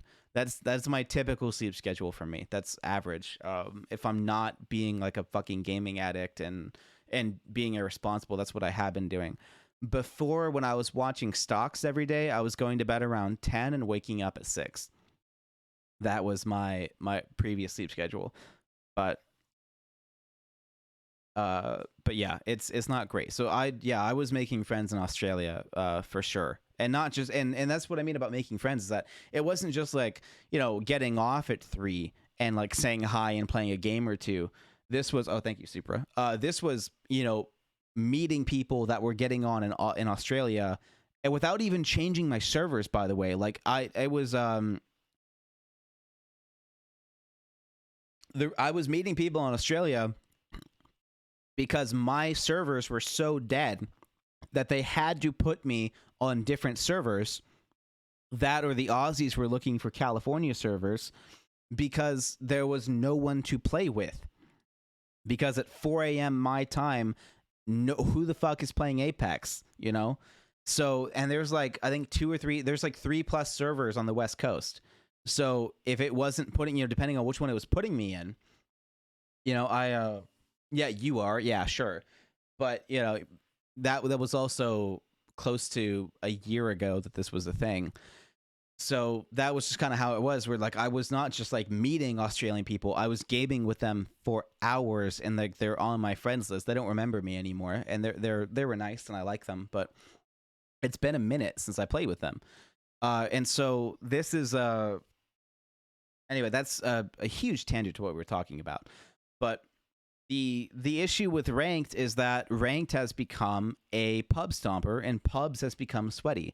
And that's not rank's. No, it's not pub's fault by any means. It's ranked, because ranked is not preparing you to get better. They're not what I'm getting at here is that because ranked is not letting you stay at that skill level, you're not really getting better because you don't have the time to play against those players, right? On top of that, because of the 12 RP cost per tier, it is a very eye-opening experience, to say politely, of what the fuck actually happens when you hit that next level. Because getting 24 RP per game is not that hard. 36 RP per game starts to become pretty challenging. Now, on top of that, you're not just having to do 36 RP a game, you're having to do 36 RP a game against diamonds and masters, which is really fucking hard. It's hard enough against other platinum players to do that, because this is a battle royale, which means most of you are not going to do that, right? That's why this is a skill bracket, is that this isn't something that everyone gets through eventually. This is something that hard locks players into you're not going any further. And that's fine. It should do that. That's what ranked is literally for. The issue is the size of those jumps, right? What it comes down to is that think of it like you're climbing a hill. And you're, for those of you that go backpacking, this is going to be like switchbacks, right? And so what we're gonna use as this analogy is that you're climbing a bunch of switchbacks, right? This is what we're thinking of. Except, and yeah, so and then plus there's the reset. So you know what? Because of the reset, we're gonna think of this like Donkey Kong, right? So this is you got the same level, right? Except you got fucking DK up here throwing barrels at you, right? Every 40 days he throws a barrel, except this barrel is so big you can't fucking avoid it. So you're doing your best to run all the way up this to get up to DK and fucking knock his ass out before this barrel goes all the way down and fucks you up. And you're trying to get as high as you can before that barrel hits you. And the higher you get, the more people clap and applaud you. Right? And right around this level is when people stop calling you trash. If you can get all the way up here, this is diamond. Then people stop calling you trash. But otherwise, everyone else is just down here getting called trash. And so each of these slopes is going to have a gradient into how difficult it is to get up that, right? And so I think the easiest way that you could call this is that the entry slope of this is just an actual slope. It's a driveway. It's paved. It's easy. You walk right up. There's no steps. There's no obstacles. You just walk your way up and you're out. You know, you might be a runner. You might sprint through this. You might walk up it. You might crawl up it. But eventually you're going to get there, right? No matter what you do, you're going to be able to get up this driveway. That's its intended purpose, right? Silver, the next step, the next bit is like a bunch of little teeny steps, right? It's like you're just going up the teeniest little steps, and for some players, you can step over 3 or 4 of these at a time, right? You're hauling ass up this hill. You've got all these teeny little steps, and you're fucking jumping over them or something, because these steps they got nothing on you. No big deal. Super tiny steps, right? And then you hit gold, and then those steps get about twice as high, and you start having to really put in effort to go every other step. You're gonna have to, it's a slower climb off of the size of the steps alone. There's no more jumping over them for some players, unless you are like really fucking good at this game, and then some players can still just jump over those steps, no big deal.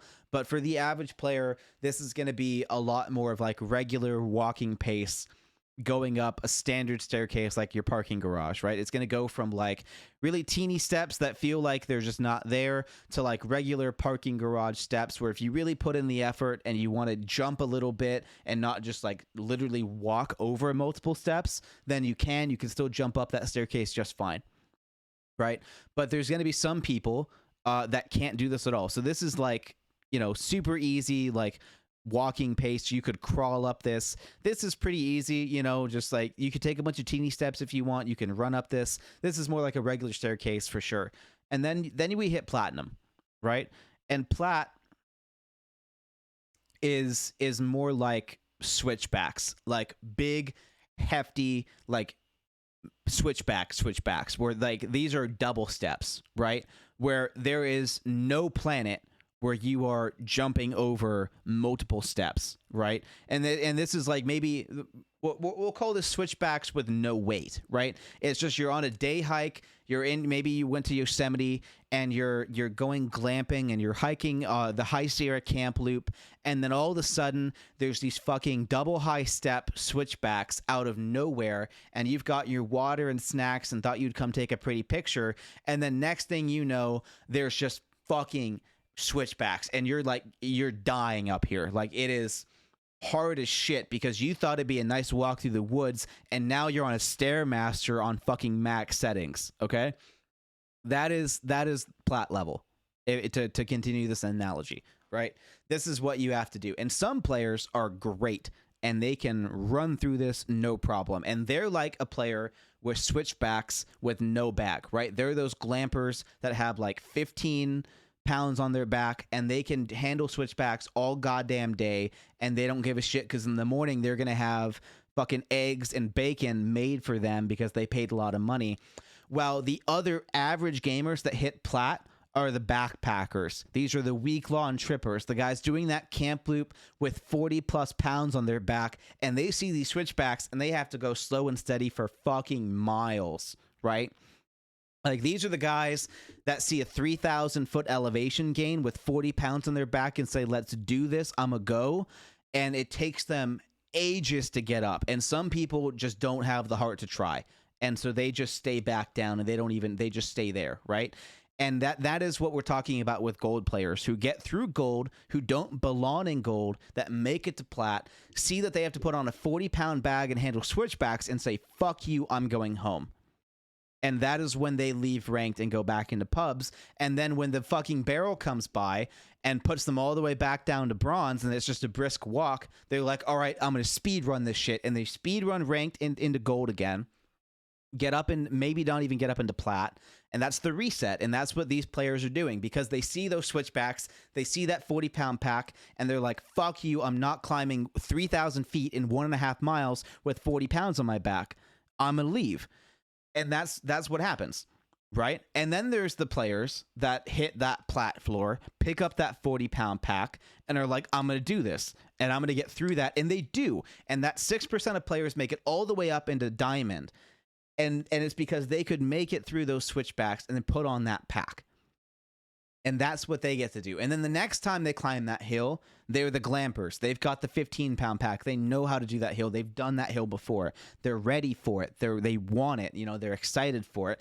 And they run through gold easy. They put on their now way lighter pack, run through plat, and then get the same thing again at diamond, where to get through diamond into masters, they've got that 40-pound pack again.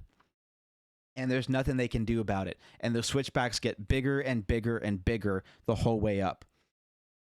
And that's what happens. That's the best way I can explain this. So the reason why ranked feels this way is because of the size of the steps. And the size of these steps is that 12 RP, right? This is teeny steps, 12 RP. This is silver. Bronze, no RP cost. It's just that easy wank, you know. 24 RP, regular size step, about twice as big as these guys. 36 RP, right? This is now like 3 times of these little steps, or like a step and a half of those, you know, regular size steps, if not double, you know, when it comes to on top of the skill ceiling that you're facing. That is what's happening with these ranks, where you have these jagged edges where all of a sudden it's this super difficult challenge that you weren't really prepared for in the first place. And then if you can't be up for the task naturally, then this reset comes by and ruins your fucking day. Or the reset is so far away that you ruin your own day by hitting that level in the first place. And that's the issue that I have with ranked. And so what my idea to fix it is this slowly increasing RP cost. And what this means is that by the time that you get through silver, when you're looking at these little teeny steps, is that every bit of the way up, those stairs get bigger and bigger, so that by the time that you hit gold 4, silver 1 already was that big of a step. Right? It's the size difference between silver 4 and gold 1 is so small that it almost feels the same. And that's exactly the point, right? Because you're now at the bottom of another skill bracket, but you didn't really get any better, right? Like, all you did was play the game naturally. And so you got better by playing in that bracket. So you're now the top of that bracket. And that should come with an increased RP cost to help make sure that players are actually getting better and not learning one trick to get them through the next skill bracket. Because that's why diamond players can run through the platinum switchbacks like they've got a 15-pound pack, because they learned that trick, right? They learned that trick that gets them through platinum, and they run through that shit like it's no big deal, because it isn't anymore, because they learned that trick. They have friends now. They learned the trick that got them off the base of plat, and then they made friends, and those friends all got good together, and so now they can run through plat whenever they want. And also on top of that, they play the game a lot, so they maintain those friendships, right? That was the biggest thing for me, is that I made friends that were good. And because of how much I played, I maintained those friendships, so we all got good together. But if you don't have time to maintain friendships, you're always meeting new people. And then at a certain point, when your solo ability reaches its peak and you're not maintaining friendships, you're only meeting toxic people that call you trash. And then there's nothing you can do about it, because all those toxic people just want to call you an asshole and blame you for the loss. That's all they want to do, right? We joke about that all the time when Clover and Ice and I play, because all three of us have been in that situation. And it's not just like 1 or 2 games that was bad. It's not bad apples. It's the whole fucking orchard that's gone bad. And maybe there's like an apple or 2 that don't have a worm in it that are still on that tree. Maybe. But otherwise, the whole fucking place got nuked. Because once you hit plat, everyone acts like it's not their fault. Everyone. And it's super annoying. And so what my changes to rank do is that they allow these steps to be gradual, so that is something that you're almost ready for. That by gold 1, you're already basically doing entry level plat in cost. And the difference between plat and gold isn't just the small RP cost change, but it also is about who you're playing against, right? Is that you're now getting better and better at how much those games cost, and you're starting to learn some of those base tricks before you ever get to that next rank, right? 31, you're talking about a 33 RP cost at gold 1, right? That is not going to be an easy thing for most gold players to overcome. They're going to have to rise above and really actually be one of the top gold players to do that. And on top of that, that 33 RP cost, if they're not playing with friends, they're not going to get carried as a solo player by some guy who got reset from plat or diamonds and get carried all the way through. Because when you have, people in platinum in gold and they're solo queuing, they're gonna be carrying a good amount of people from gold higher than they were before, right? And that's something that is also happening, is that when you have good players in lower ranks and they're solo queuing, they're carrying that team, and they're constantly carrying that team. Whether they queue up or not, you're having a pretty steady feed of plat players run through gold and helping other people get those good games fairly consistently, where maybe what would have been 1 in every 8 games for them is now 1 in every 4 games or 1 in every 5 games for that gold player, which is enough to help them get out of gold in the first place. And all they have to do is play at the beginning of the season and get carried. That's all they have to do. So that's kind of what it comes down to, right? Is that there's so many players, especially myself, that are getting completely unprepared for both the RP cost and the skill level of platinum in gold lobbies. There's almost nothing similar between gold lobbies and ranked and plat lobbies and ranked. Almost nothing. And so the ability to get through gold at 24 RP does not mean that I can get through platinum at 36. Not in the slightest. And so what I want is that steady buildup where every single step is actually getting higher, where instead of it being a slope that you're climbing up with higher steps, right? What I want it to be is a level playing field, that where the steps get bigger. So this is how I would talk this analogy, right?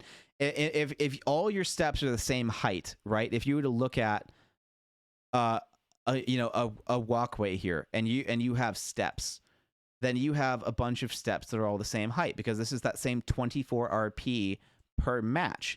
So all these steps are the same 24 RP, right? So what's happening right now is that in order to climb, this is kind of what's happening, where you have your walkway, you've got 24 RP, then all of a sudden another step comes out of the way, and now it's 36 RP, right? That's kind of what's happening, where there's a bunch of steps, and then if you know how to get up this one step, you can. And that's that block that you're getting, right? That's the jump that you're seeing. So in order to make this like go anywhere, to give it a ladder, what they're doing is they're just putting that on a slope, basically, like we talked about before, where you've got your slope and every step is the same height. That's how stairs work, right? So they have a set of stairs, and those stairs are giving that vertical movement by altering the slope of which those steps are put on, instead of increasing the height of those stairs, right? Of those steps rather. And so what currently is happening is where there's this 36 RP that you have to get up to, and then there's a slope from 24 all the way up to 36, and then you just keep paying 24 till you get there, and then you get here and all of a sudden you're paying 36 and the staircase gets way steeper and you're not ready for that.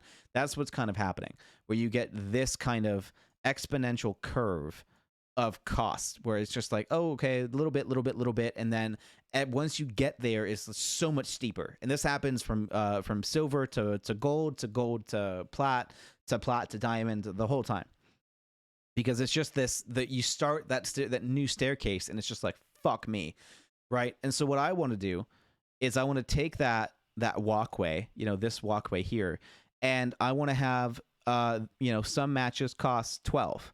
And then I want to have one cost 15. And then I want to have one cost 18. And then 21. And then 24. So that as you go through ranks, these steps are getting bigger and bigger and bigger gradually along the way, instead of it being this, right? Where it's just 24, 24, 24, 24, 36, right? 24, 27, 30, 33, 36. Same thing. This pattern repeats all the way up to masters at 60, and then it just stays at 60 the same way it does now. Right? This is my change. It's a very small one, but it will do so much more than you think. It's the smallest change, but the implication that this has on keeping players within their skill bracket is huge. Because it's the same difficulty, like what we talked about. Climbing this first step is just as easy as climbing the last step. And then all of a sudden your next step is like a fucking mountain that you had no idea was coming, right? It's like it's like you're climbing up a staircase with a blindfold, and then all of a sudden the staircase turns and goes the other direction. And you don't find out about that until you run straight into the fucking wall, right? That's when you find out the staircase goes the other way, because there's no indication whatsoever that this is going to get difficult in like 2 steps, right? You're 2 steps away from it being incredibly difficult, and then all of a sudden you're tripping and running into walls because you didn't know it was coming. And that is the current rank system. This prevents that, because it's just that steady up. You have to get gradually better within that rank in order to hit the new floor. And that's what matters. That's the important part. So that is where that's coming from. That's this part. But that's only half of it, right? What's the other half? Well, like we talked about, the goddamn reset. The thing that makes ranks pub stomping, right? I know a lot of you probably think, well, it keeps players honest. It's make sure that they can't get carried. Well, that's what this bit is for. This highlighted bit is for. This bit here is to make sure that players don't get carried, because the increased cost makes it really difficult, right? Think about it. This is 9 more RP at Gold 1 than Gold 4. So how many Gold players do you know at Gold 4 are going to get carried by not their friends, by randos that are solo queuing, that are, having to carry that extra 9 RP every single game? Because that player solo might actually have a chance at getting into Platinum, but not if they're playing with people in Gold 4 and Gold 3.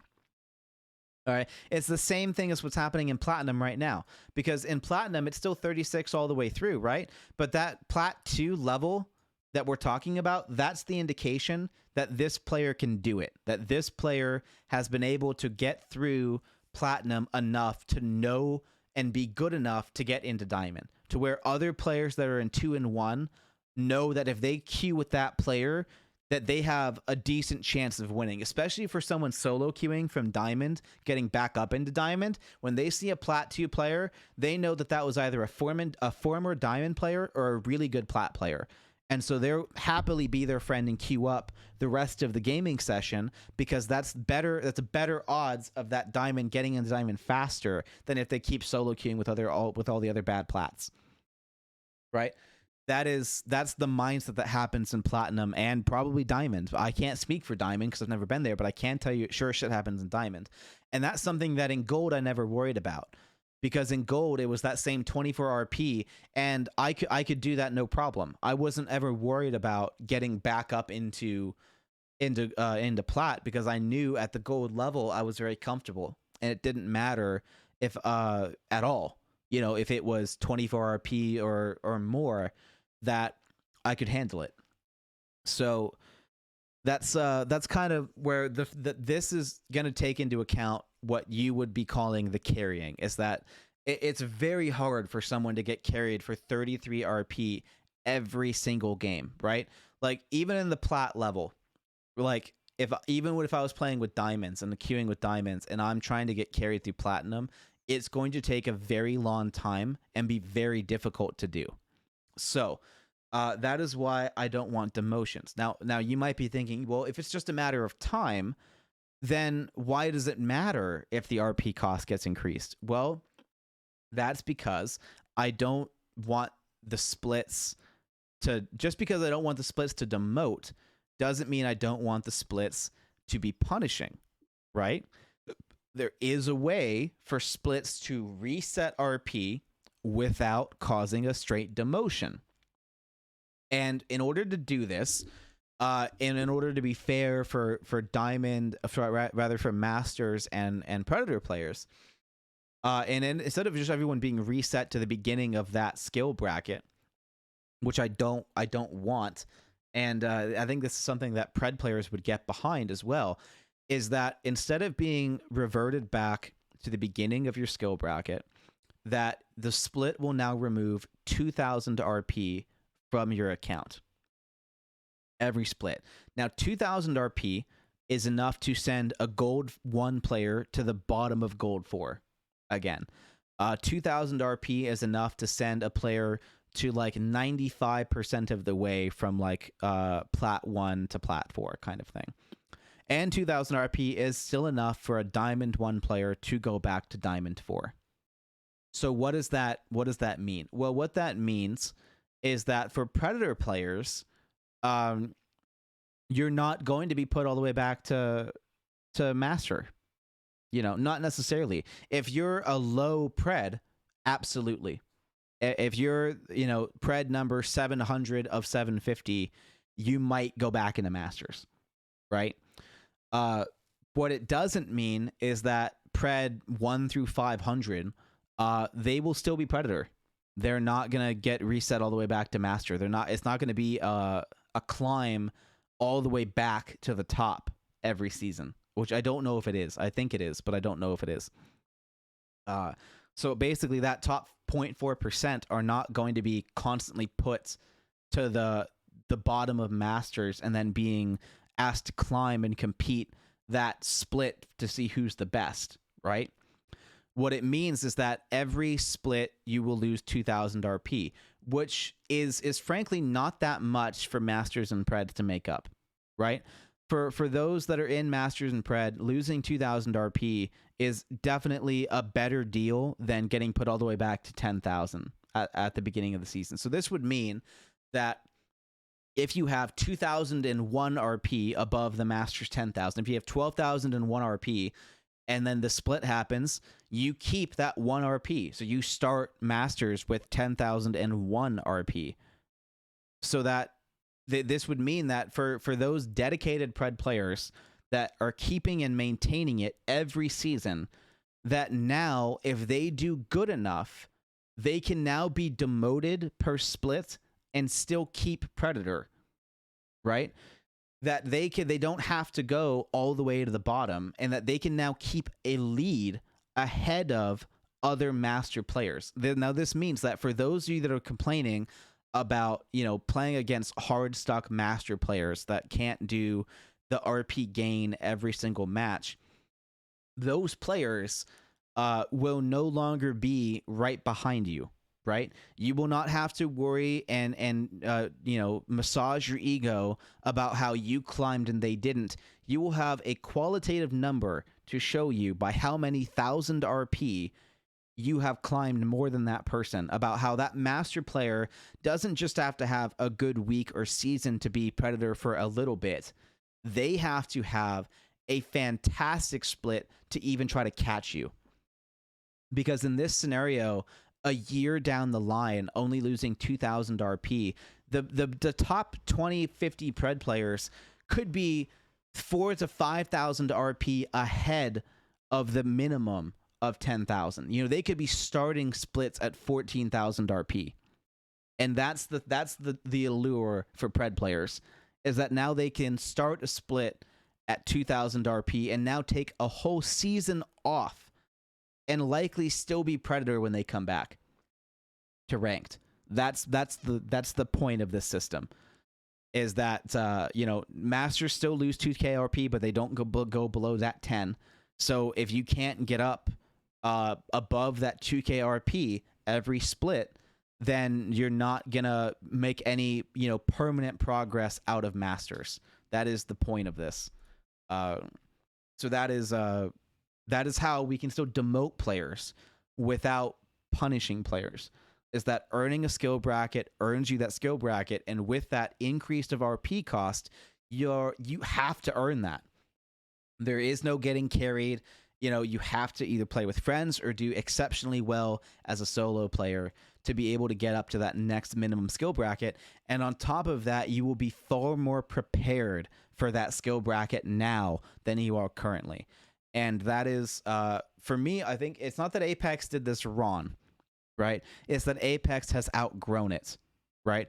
In the beginning, this was not an issue whatsoever because a lot of people were still learning what was going on.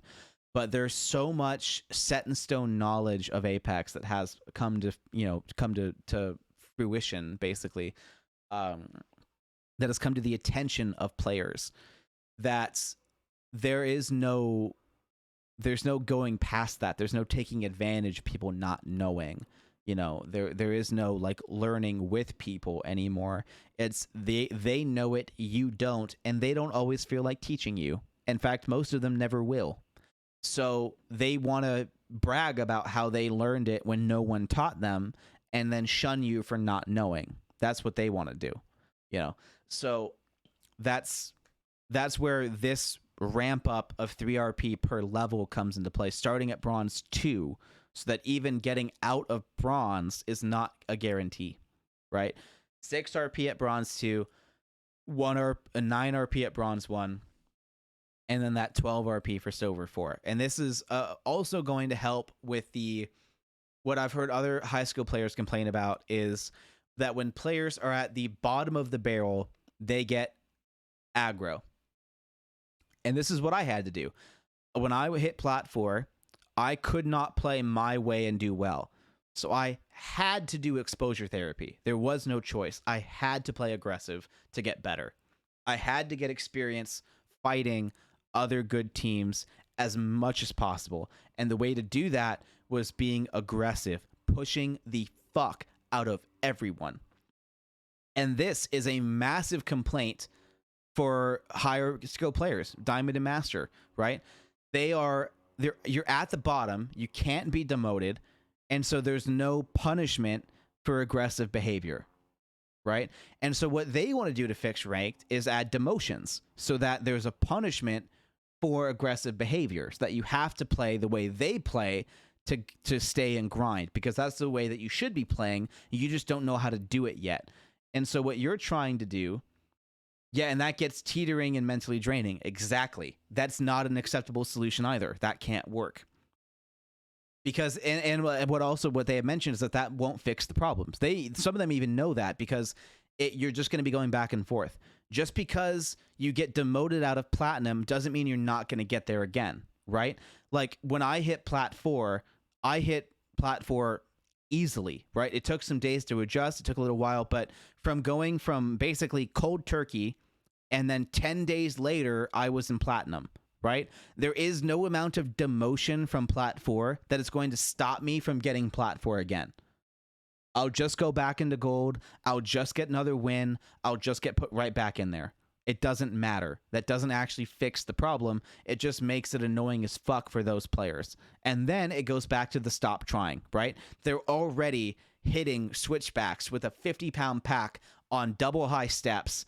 And now on top of that, you want to throw them all the way off the hill that they just climbed up and make them have to keep putting that pack on and off and on and off. And for those of you, again, the mentally draining part, if you've ever had to take on and off a 50-pound pack more than 4 times in a day, you're going to say fuck you to anyone that asks you to do it a 5th time, because putting on a 50-pound pack is not fun. Okay? It's not. Is it hard? No. But doing that 25 times in a day becomes a fucking workout, and that's what we're talking about here. The mental drain of constantly having to prove to all these other fuckers that you can get through gold, right? I did it once. It's not any fucking harder the second time, so don't demote me, right? What you need to do is this, my solution, which gets rid of the need for the overly aggressive behavior, because you're starting to learn those things in gold before you even touch plat, so that you're not having to be super aggro and rush and piss off all the other teams that are not accounting for that aggression, because you should not ever be doing that.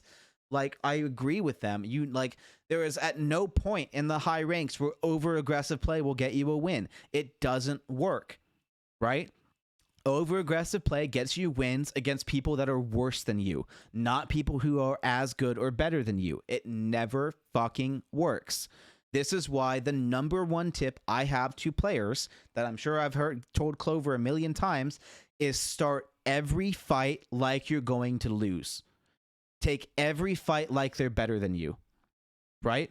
You have to go into every single fight expecting that team to be amazing and win, and that team will kick your ass if you let them. That any fall or fault in your gameplay will be taken advantage of and cause the loss of that fight, right?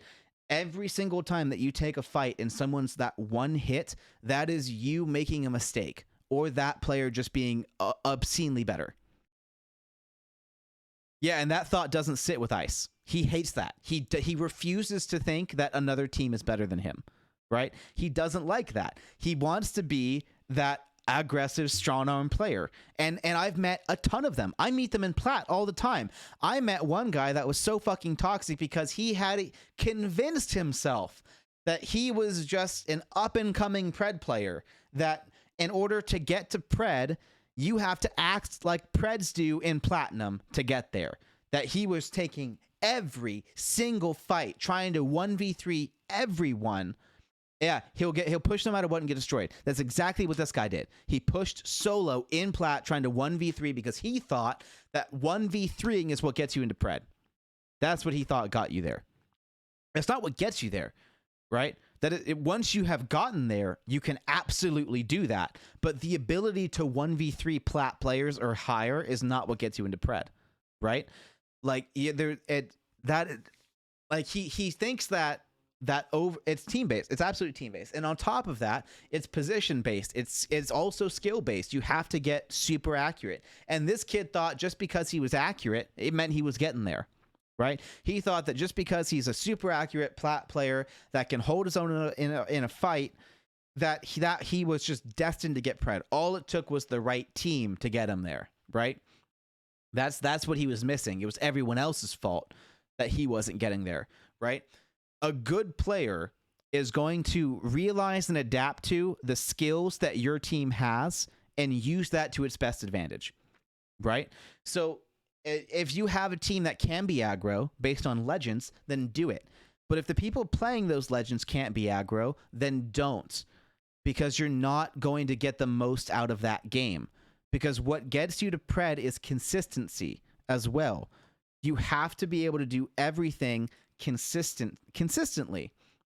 You need to take the best of every game and situation you get. That is what will get you up in the higher ranks. That is what helps you climb, is turning that, one-off skill or that inconsistency or those amazing clutches and working on making that part of a playbook, making that part of a consistent set of moves that you can call on and do whenever you need to, right?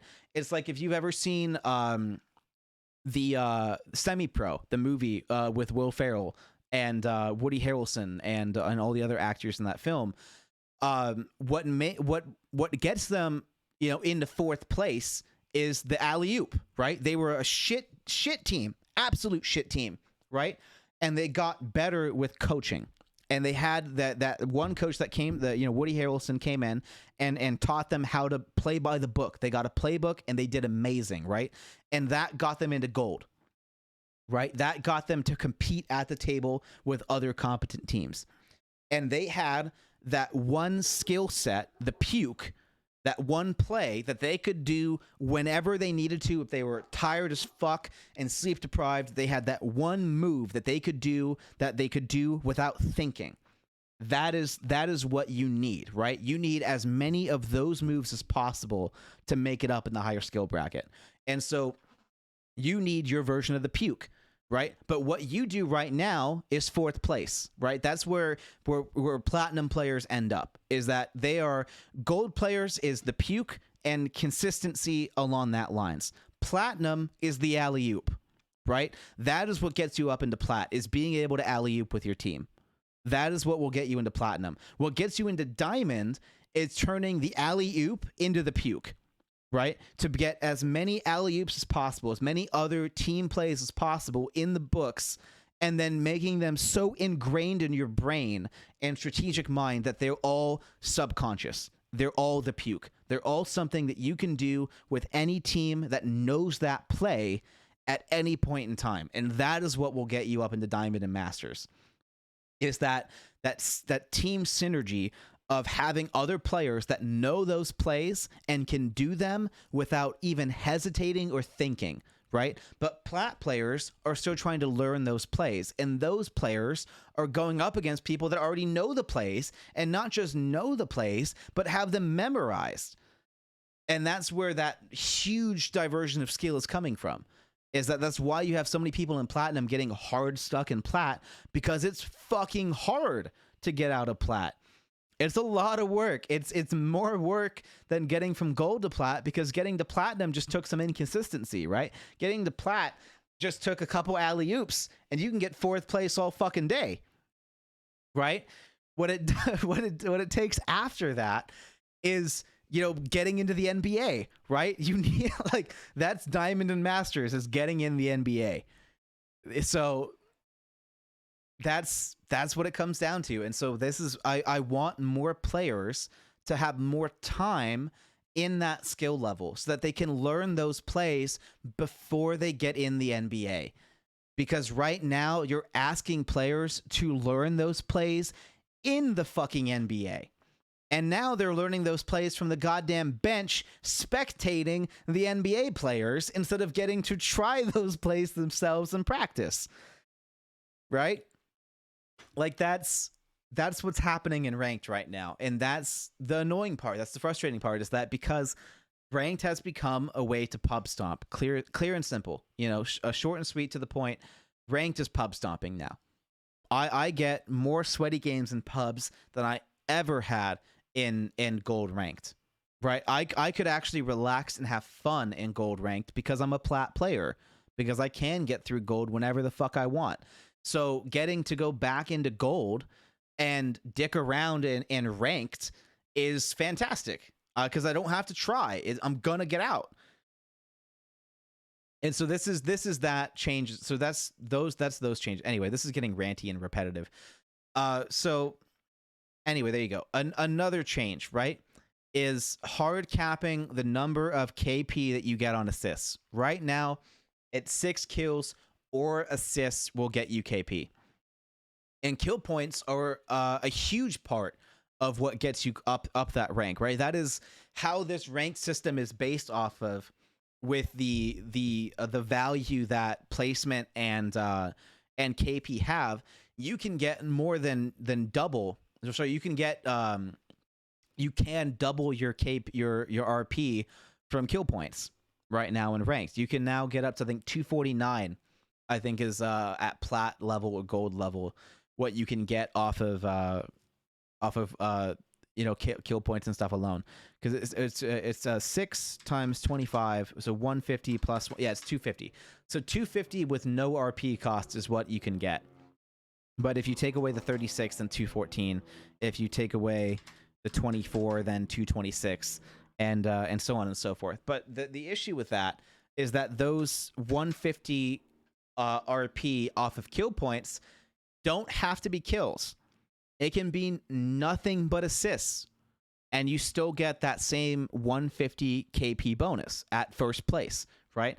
At third place, it goes to 20, which is 120 KP, right? It's only a 30 RP difference between third place and first. So third place, again, like what I've said in my ranked guide, this is what you're aiming for. Because at fourth place, it's 90. At third place, it's 120. So third place is always what you aim for. Once you hit third place, go for as many KP as you can. Because at that point, it doesn't matter. Because the only thing you're missing is 60 RP from placement. And if you don't have any KP, there's no fucking point. Right? Because off placement, you're only getting 40 RP at third place. Everything else is KP. And so if you're at third place in plat with no kills, you're getting 4 RP. If you get second place, you're getting like 24 RP. And that's hardly worth your time. So third place, and then gold or plat, this is when I say go ham. Do everything you can to get assists and kills. Don't worry about dying. Because no matter what, you've already wasted your time. And it's another 20 RP for second place, and definitely not a win, is not worth that all the time that you spent. You need to go for KP. What I want to do is limit, let's say in third place, to 3 RP. Sorry, 3 KP from assists, meaning no more than 60 KP from assists alone per game. Maybe more if you get first, right? So 25 times 3 would be 75. So 75 hard limit on KP from assists alone. No more than that, which means that it's going to be a very slow and hard grind, even out of gold 1, right? At gold 1, so let's say third place, you're getting 60 plus 40. That's 100 RP off of assists, no kills, and placement, right? 33 RP cost is 67 RP per game, right? That 67 RP has to be repeated for like, I think 300 RP, right?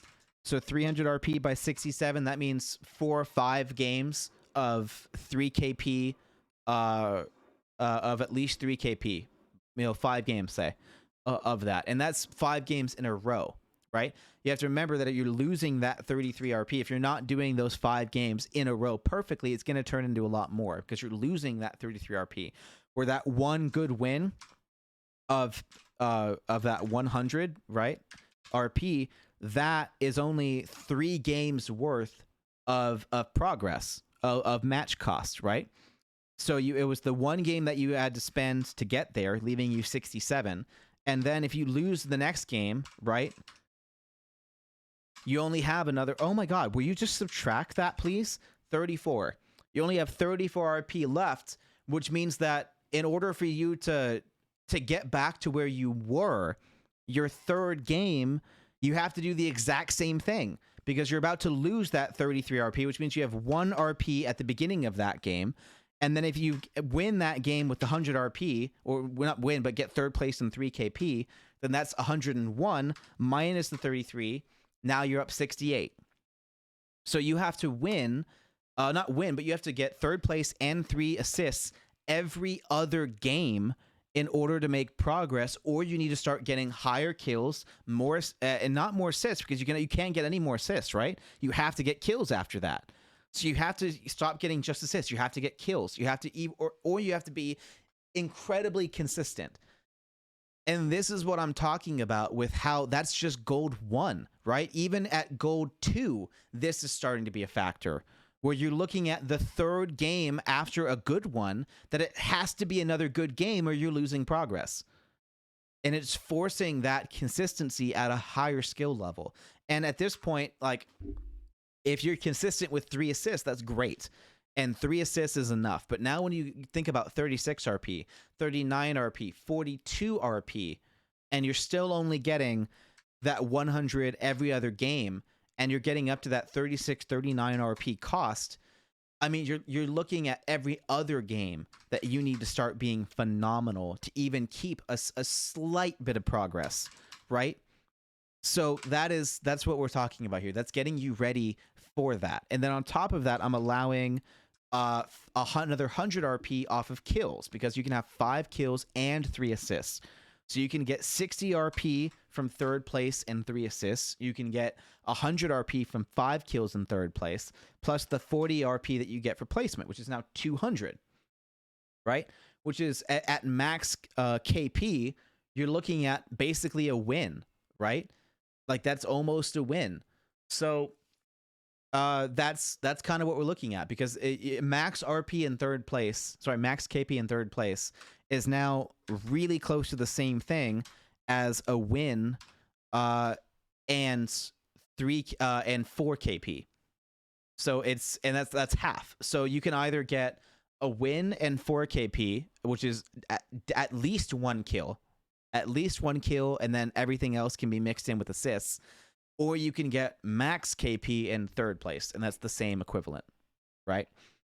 And I think we can all agree that getting the win is hard. Getting the win can be very difficult, especially depending on the skill bracket that you're in. And so this is enough, especially at Gold 1, to start taking 33 RP, is enough to force a lot of consistency on the players to make it that much more difficult, so that you have less people that are completely ill-prepared for Platinum. Completely ill-prepared. I've never once hit Plat and gone, I'm ready for this. Never. I've never doubted my ability to get there, but I have walked in and go, I'm not ready. I know I can get there. I want to get there, but I've never been ready for it. Nothing of just solo queuing this game has made me learn anything at all that made me better as a Plat player. None of it. Everything that I've learned that's helped me get better as a Plat player is from other players that already figured it out themselves, that took hundreds of hours and punishment and mental focus and stamina to get through to figure that shit out. That's it. None of it was learned on my own, because I just don't have the time or the ability to give a fuck, to care after 2 years of playing this game. I just don't. So that's what it comes down to, is that that's my changes, right? It's forcing you to either get the win, which is a challenge in itself, or if you want that max potential RP gain, third place and max KP. And that has to mean no more than 3 assists and making everything else go into kills. Now, what this also does is it raises the overall KP from 6 to 8, and it was 5 before, right? So when I wrote this, it was 5. Now it's 6. So it raises the max KP from 6 to 8, which means that the players that are in Pred and Masters and Diamond are going to be able to get through those ranks faster, because more of their kills are going to count, right? And what the limit on the number of assists means is that at the lower ranks, you will not be able to assist climb your way through the ranks. You will have to get kills. You will have to start focusing on what will help you get there. There is no more Diamond players who don't frequently get kills, right? A Diamond player that on average doesn't get a kill will not be a thing, because like what we talked about, even if they hit third place with 3 assists, that's 100 RP. At Diamond or even high Plat, we're looking at a 45 match cost per game. This means every other game they have to be hitting third place 3 assists every other game. And what that means is that if they have their one game at 55 RP gain, that's their good game. They have another game where they don't do well, right? Maybe they die on drop. So they get a 10 RP gain from their good game, which now means that for them to continue that growth and keep 10 RP at 3 assists, they have to get another good game. They have to do at least better. They have to at least break even, right? They have to at least get 45 RP. And that means a good amount, right? Because it'd be 3 times 15 for 4th place. That'd be 3 assists in 4th place just to gain RP, right? Like for them to be able to get through Platinum or even and hell, even Diamond, it means unbelievable consistency of placement and assist, and it will have to be 3. Doing it on 2 assists is not going to be easy because now you're doing another 20 less, which would be 80 RP. And at 51 RP a game or 48 RP a game, it's going to be insane where every single game they have to hit 4th place 2 assists at least just to climb. Or they have to start getting kills, you know, or they have to start mixing in, you know, 3 assists and kills, or a kill and 2 assists or something. But there's no more like 3 kills, 3 assist games that are giving them, you know, max kill, or rather, you know, no kills and 4 assists or something like that. You know, like there's a little bit of undeserved RP, just a little bit. So that's going to make this harder to get climb up. Basically, is that we can't just have it be the same ease of climbing up, and you know, like it's basically a complete change. Like there's not a lot of ranked I'm changing, rather there's not a lot of ranked that I'm not changing. On top of that, in order to allow demotions, in a healthy way, by the way, right? Because what we talked about in the beginning was ranked being the demotions for ranked, ensuring that skill was being maintained. That's the intended purpose of demotions. Now, the intended purpose and what's been happening are two different things. The intended purpose is technically happening because you do have to maintain that skill. But the consequence of that action is pub stomping because of how quickly and often it happens. So, in order to make sure that the intended purpose of maintaining skill is still there, while getting rid of the incessant ability to pub stomp, I'm adding what I call ranked decay. Where after 25 days, which is shorter than a season, by the way, it's usually 40 days that it happens, or longer. It used to be longer. 25 days of inactivity. If you don't play a ranked game for 25 days, at least one ranked game for 25 days, you will be reset to the beginning of that rank. That's step 1, right? So if you hit gold 1 and you don't play ranked for 25 days, you're back down to gold 4. That's just how it's going to go. And you got to do all that over again, because after 25 days of not playing ranked, there's a good chance you're not that good anymore. On top of that, after that 25th day, after your demotion into the bottom of gold 4, you will now lose 100 RP per week for as long as you're inactive. Okay? And the splits will now demote you all the way to the beginning of that rank that you're now in. So, what this means, to give you a little bit more context, is that if a player is now into if a player is sitting at gold, or even say platinum, we'll start with platinum, right? If a player is in platinum and they hit whatever fucking level of plat, let's say they make it all the way to plat 1, just to make it prove a point. They hit plat 1. They stop playing for 25 days. On the 25th day, that person is now back in plat 4.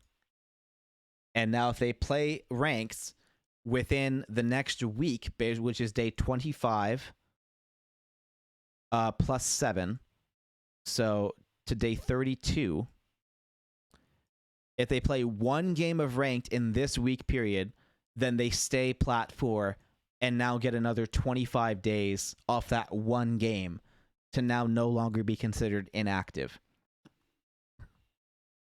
If they don't play a game by the 32nd day and it goes to day 33, that player is now 100 RP lower, and they lose 100 RP.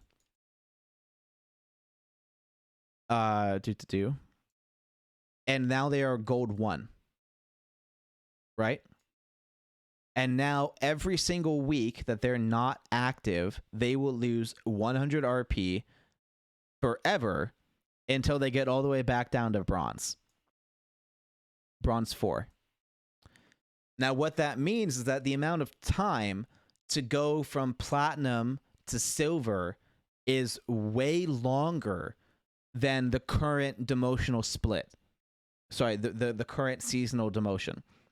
which means that pub stomping will not be an effective tactic. It will take so much longer for that to be a thing that that behavior will no longer be implemented in ranked because it won't be practical, right? They'll have to wait forever. And at any point during this weekly decline, if they play even one game of ranked, then they now no longer lose 100 RP per week, and they have to wait 25 days to get reset to the beginning of that rank, right?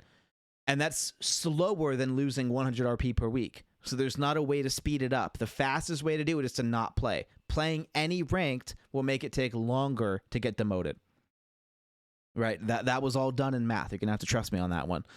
So what this also means is that if this is done at the very end of the split, like let's say that there's 33 days left on a split and this player stopped playing at the 33rd day left, right?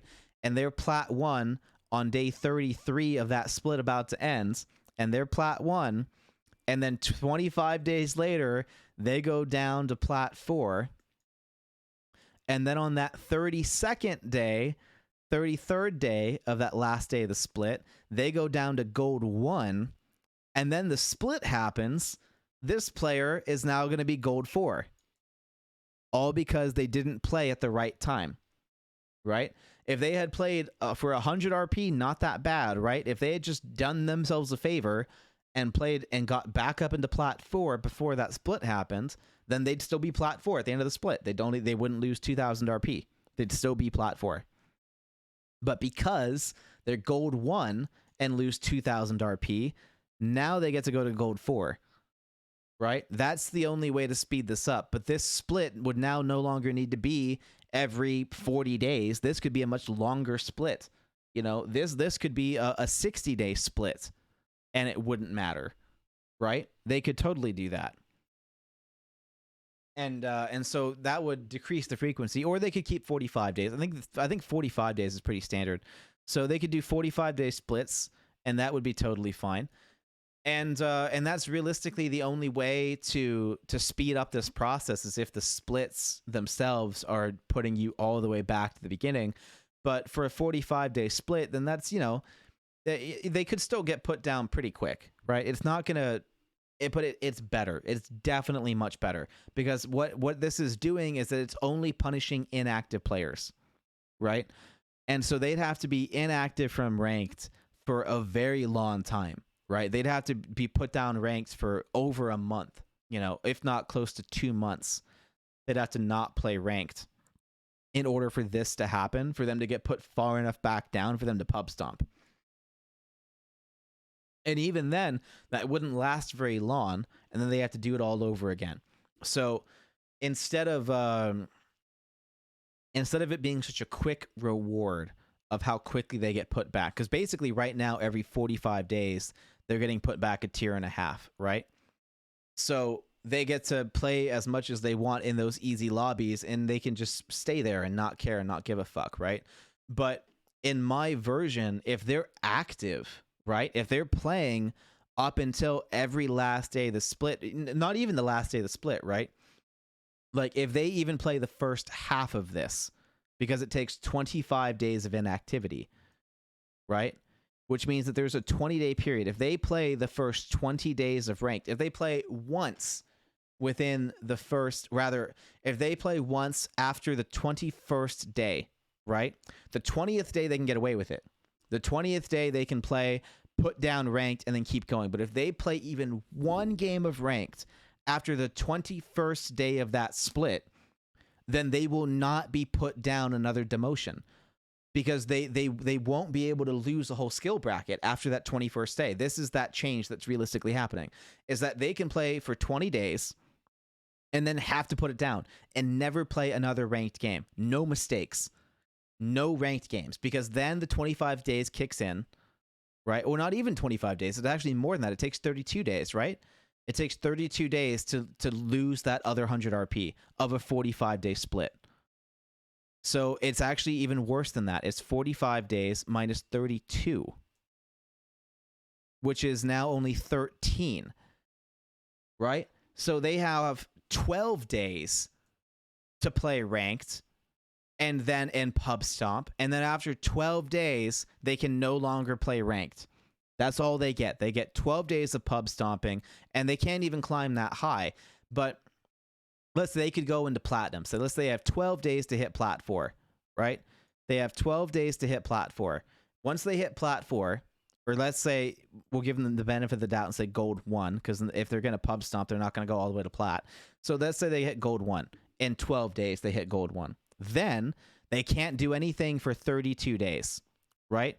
32 days happens, and now they get put back from, after 25 days, they get put into gold 4. And then after another week, they get put into silver 1. And then the split happens and puts them down to silver 4. And then they can go all the way back up to gold 1, right? From silver 4 to gold 1, which is not even as big of a deal as the current split demotion, right? A gold 1 player right now goes all the way down to like silver 2, silver 3 even. You know, it's actually, and granted, it still puts you in the lobbies, right? Oh, actually, no, that would be more, wouldn't it? No, it's only a tier. Hold on. Tier and a half. Oh, yeah, no, so this actually would be, would this be more? I think this actually would be more. This would be more than the current split. I misspoke. Sorry. Apologies. So this would be 2 tiers more than the current split, because this would technically be, I think, 2 demotions, I want to say. Right? Because they put you down 1.5 splits. So a gold 1 player gets put from gold to silver, and that would be 1 tier. That's a 1 tier jump. And then half, which would be 2 levels, which would be roughly silver 3. That should be what happens to a gold 1 player. They should be put into silver 3. So I would have a gold 1 player getting put into silver 4. So almost the same thing. Almost the same thing. I think it would take a gold 2 player to get put into bronze 1. Or something like that. Whatever it is. Point being, so this is potentially a bigger demotion, right? But they have to only play for the first 12 days. If they play on the 13th day or more, this shit doesn't happen, and they can't go this far back. And the farthest they can go back is gold 4 if they play on the 13th day or into that season, right? If they play even one ranked game on day 13 or more, the furthest they can go back is gold 4. They can't get all the way back into silver.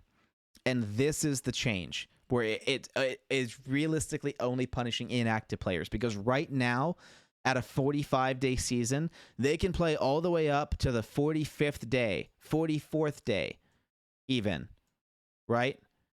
And then they're still going to get put back that tier and a half.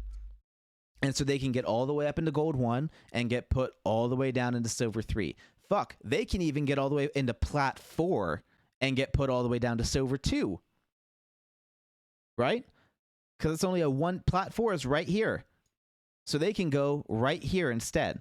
But on my version, if they get into plat 4, the lowest they can get isn't silver 2, or rather isn't silver 2, is gold 4.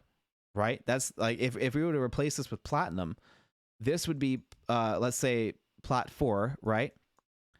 And this is a player that's skill locked, right? So after 25 days of inactivity, they're going to get put right back into plat 4. They're not going anywhere, right? This player can't get it out of plat 4. Hell, even if they get plat 3, it doesn't matter. The point is that after 25 days of inactivity of getting into platinum, it takes 25 days, not 25 days of being there, 25 days of inactivity for you to start losing 100 RP per week. Then on the 32nd day, they get put into gold 1, and then at the split, they get put into gold 4. Not silver 4, not silver 2. So in my version, even on an inactive player trying to manipulate the split the best they can, they're not getting into silver lobbies. They can only go as low as gold in that split, unless they don't play at all, right? And if they don't play at all, not a single ranked game for the entire split, then maybe they get a little bit lower than gold 4. Maybe they get, gold 2. Maybe they get gold. I don't even know. Rather, or maybe they get silver 1, right? If they don't play, because then it'd be another week, another 7 days before they get Silver 1, right? Another week of inactivity that they hit Silver 1. So that's what it would take to there. And then even then, this is still another 45 days until the next split at that point. So they're 45 days of losing 100 RP every 7 days before that next demotion. So maybe by this point, after 2 splits of complete inactivity, they're back down in bronze, right? But that's still taking 90 days for them to get all the way down there, which is roughly the same as a Plat 4 player right now, right? But what the difference is, the main difference here is the inactivity requirement, right? They have to never play a game of ranked for 90 days for this to still be a thing, right? Otherwise, the whole thing gets shot to hell, and there's nothing they can do about it because they have to wait a whole another 25 days for the inactivity to kick in, and then they won't be able to go as low. So this is the huge point of this, is that there is that 12-day period where they can play all they want and then continue their pub stomping ritual in ranked. That's all they get. Right now, they get all fucking 45 days. All 45. And really it's something they can do off and on, right? They're not rushing to do that pub stomping. They can just hop in whenever they want, right? If they're having a particularly bad day, they can save those days and pocket them, knowing that once they get to a high enough rank, that won't be a thing anymore. But this is what's going on in ranked right now. And so this is what I would like to change it to, is to allow inactivity to be just as punishing as the current demotions, right? This essentially makes inactivity about the same punishment, if not a little bit less punishing than the current demotional system. What it does do is allow active players to not be so punished, to allow players that are actively trying to get better at their skill level to maintain that skill level and not have to constantly prove themselves over and over and over against silver players, against gold players. Hell, for some people against platinum players, right? Like, wouldn't it be nice as a diamond player to not have to keep fucking earning it? Like, you did your bit, man. You hit top 6%. Fantastic. Oh, by the way, you did it too late, or you're not good enough at it again, so we're going to make you prove it all over again. And you need to start playing against gold players again, and then go all the way back through plat in order to really make sure that you belong in diamond. Come on.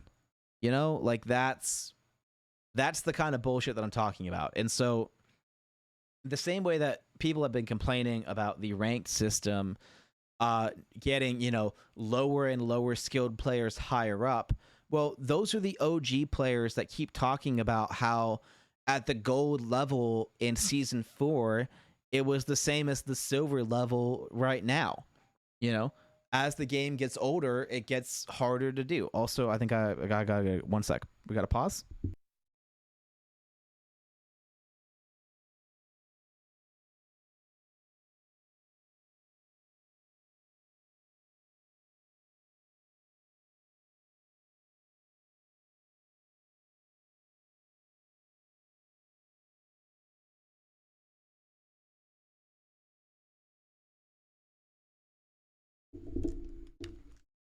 Right. So UPS came and rang the doorbell, and I thought it might have been someone else. So in that commotion, I accidentally spilled my tea. And so I need to clean that, and I'm not going to keep streaming anymore after that because I need to clean the tea more than I need to stream. And I'm not going to leave you guys paused for that long. So we're going to go ahead and switch over to Get the Fuck Out because now stream is over. Goodbye. Bye-bye. Thank you for coming by. Follow all the social media things and so on and so forth. If you want to listen to the music, and we're going to let the timer run out, do the thing. Don't forget to use the Discord command and all that other crap to find all the other channels. We've got YouTube VODs, YT bot command or YT VOD bot command or Discord bot command to find all the socials. And we'll probably go live later today. Not totally sure, but Thanks for coming by. Really appreciate it. Thank you for putting up with the rants. Hopefully those rank changes make sense. If they didn't make sense, you know what to do. Go to the Discord, go to Twitter, go fucking somewhere, and let me know if it didn't make sense. Let me know if you have any other thoughts. Let me know if you don't think that will work. Would love to know why you don't think it'll work. We can brainstorm this idea a bit more, refine it a bit more, maybe even change it completely if there's a fundamental reason that this won't be a thing. And go from there. Additionally, if I was lucky enough to have any devs come by this repeat or this stream and you're, thinking about these ideas, I would love to know of any roadblocks from the game development side, from the technical side, that idea is impossible to actually use, whether it's good or not. That is the other half of this that I need help with. I can always come up with some kind of idea, but I want to make sure that idea is practical. And the more that I know about what is practical and impractical based off of all this, other game dev stuff that I don't know about, then the easier and faster these conversations will get, because I will know the limits. And so right now, the limits are mostly my imagination. Mostly. I'm trying to put in a couple of artificial ones that my best guesses of how easy or difficult it would be to implement these changes, but there are quite a few that I just don't know exist. And granted, education is a great way to do that, and a degree would be awesome, but that's expensive and I can't really afford that. So I prefer work experience. Work experience is my favorite way to learn things. I'm a very hands-on person, and I like to do these things with other people. So I would rather do that than anything else. So I would, that's why game testing is a thing. I want to be a game tester, write up these ideas, and then have other people go, hey, this is why that can or can't work. And the more that I hear that feedback, the better I will get. So I think a lot of you might be going like, hey, this is pretty good already. Why do you want to get better? The same reason why I used to want to get better at Apex. You can always get better. There's always a way to improve. And this is something that's this is a skill that I enjoy using. It's a skill that I would like to grow. And if lucky enough, it's a skill that I would love to get paid for. Because this kind of stuff is where my mind is at its comfort zone. It was the same way in science. I approached science and chemistry the same way. So having video games be an outlet and a passion that I've always enjoyed, while allowing my brain to do what it did well in science here, seems like a win-win. And I have 15 years of experience in video games versus the 2 months of science kind of thing, plus education, which was more than 2 months, but that kind of thing. So anyway, thank you everyone, and goodbye.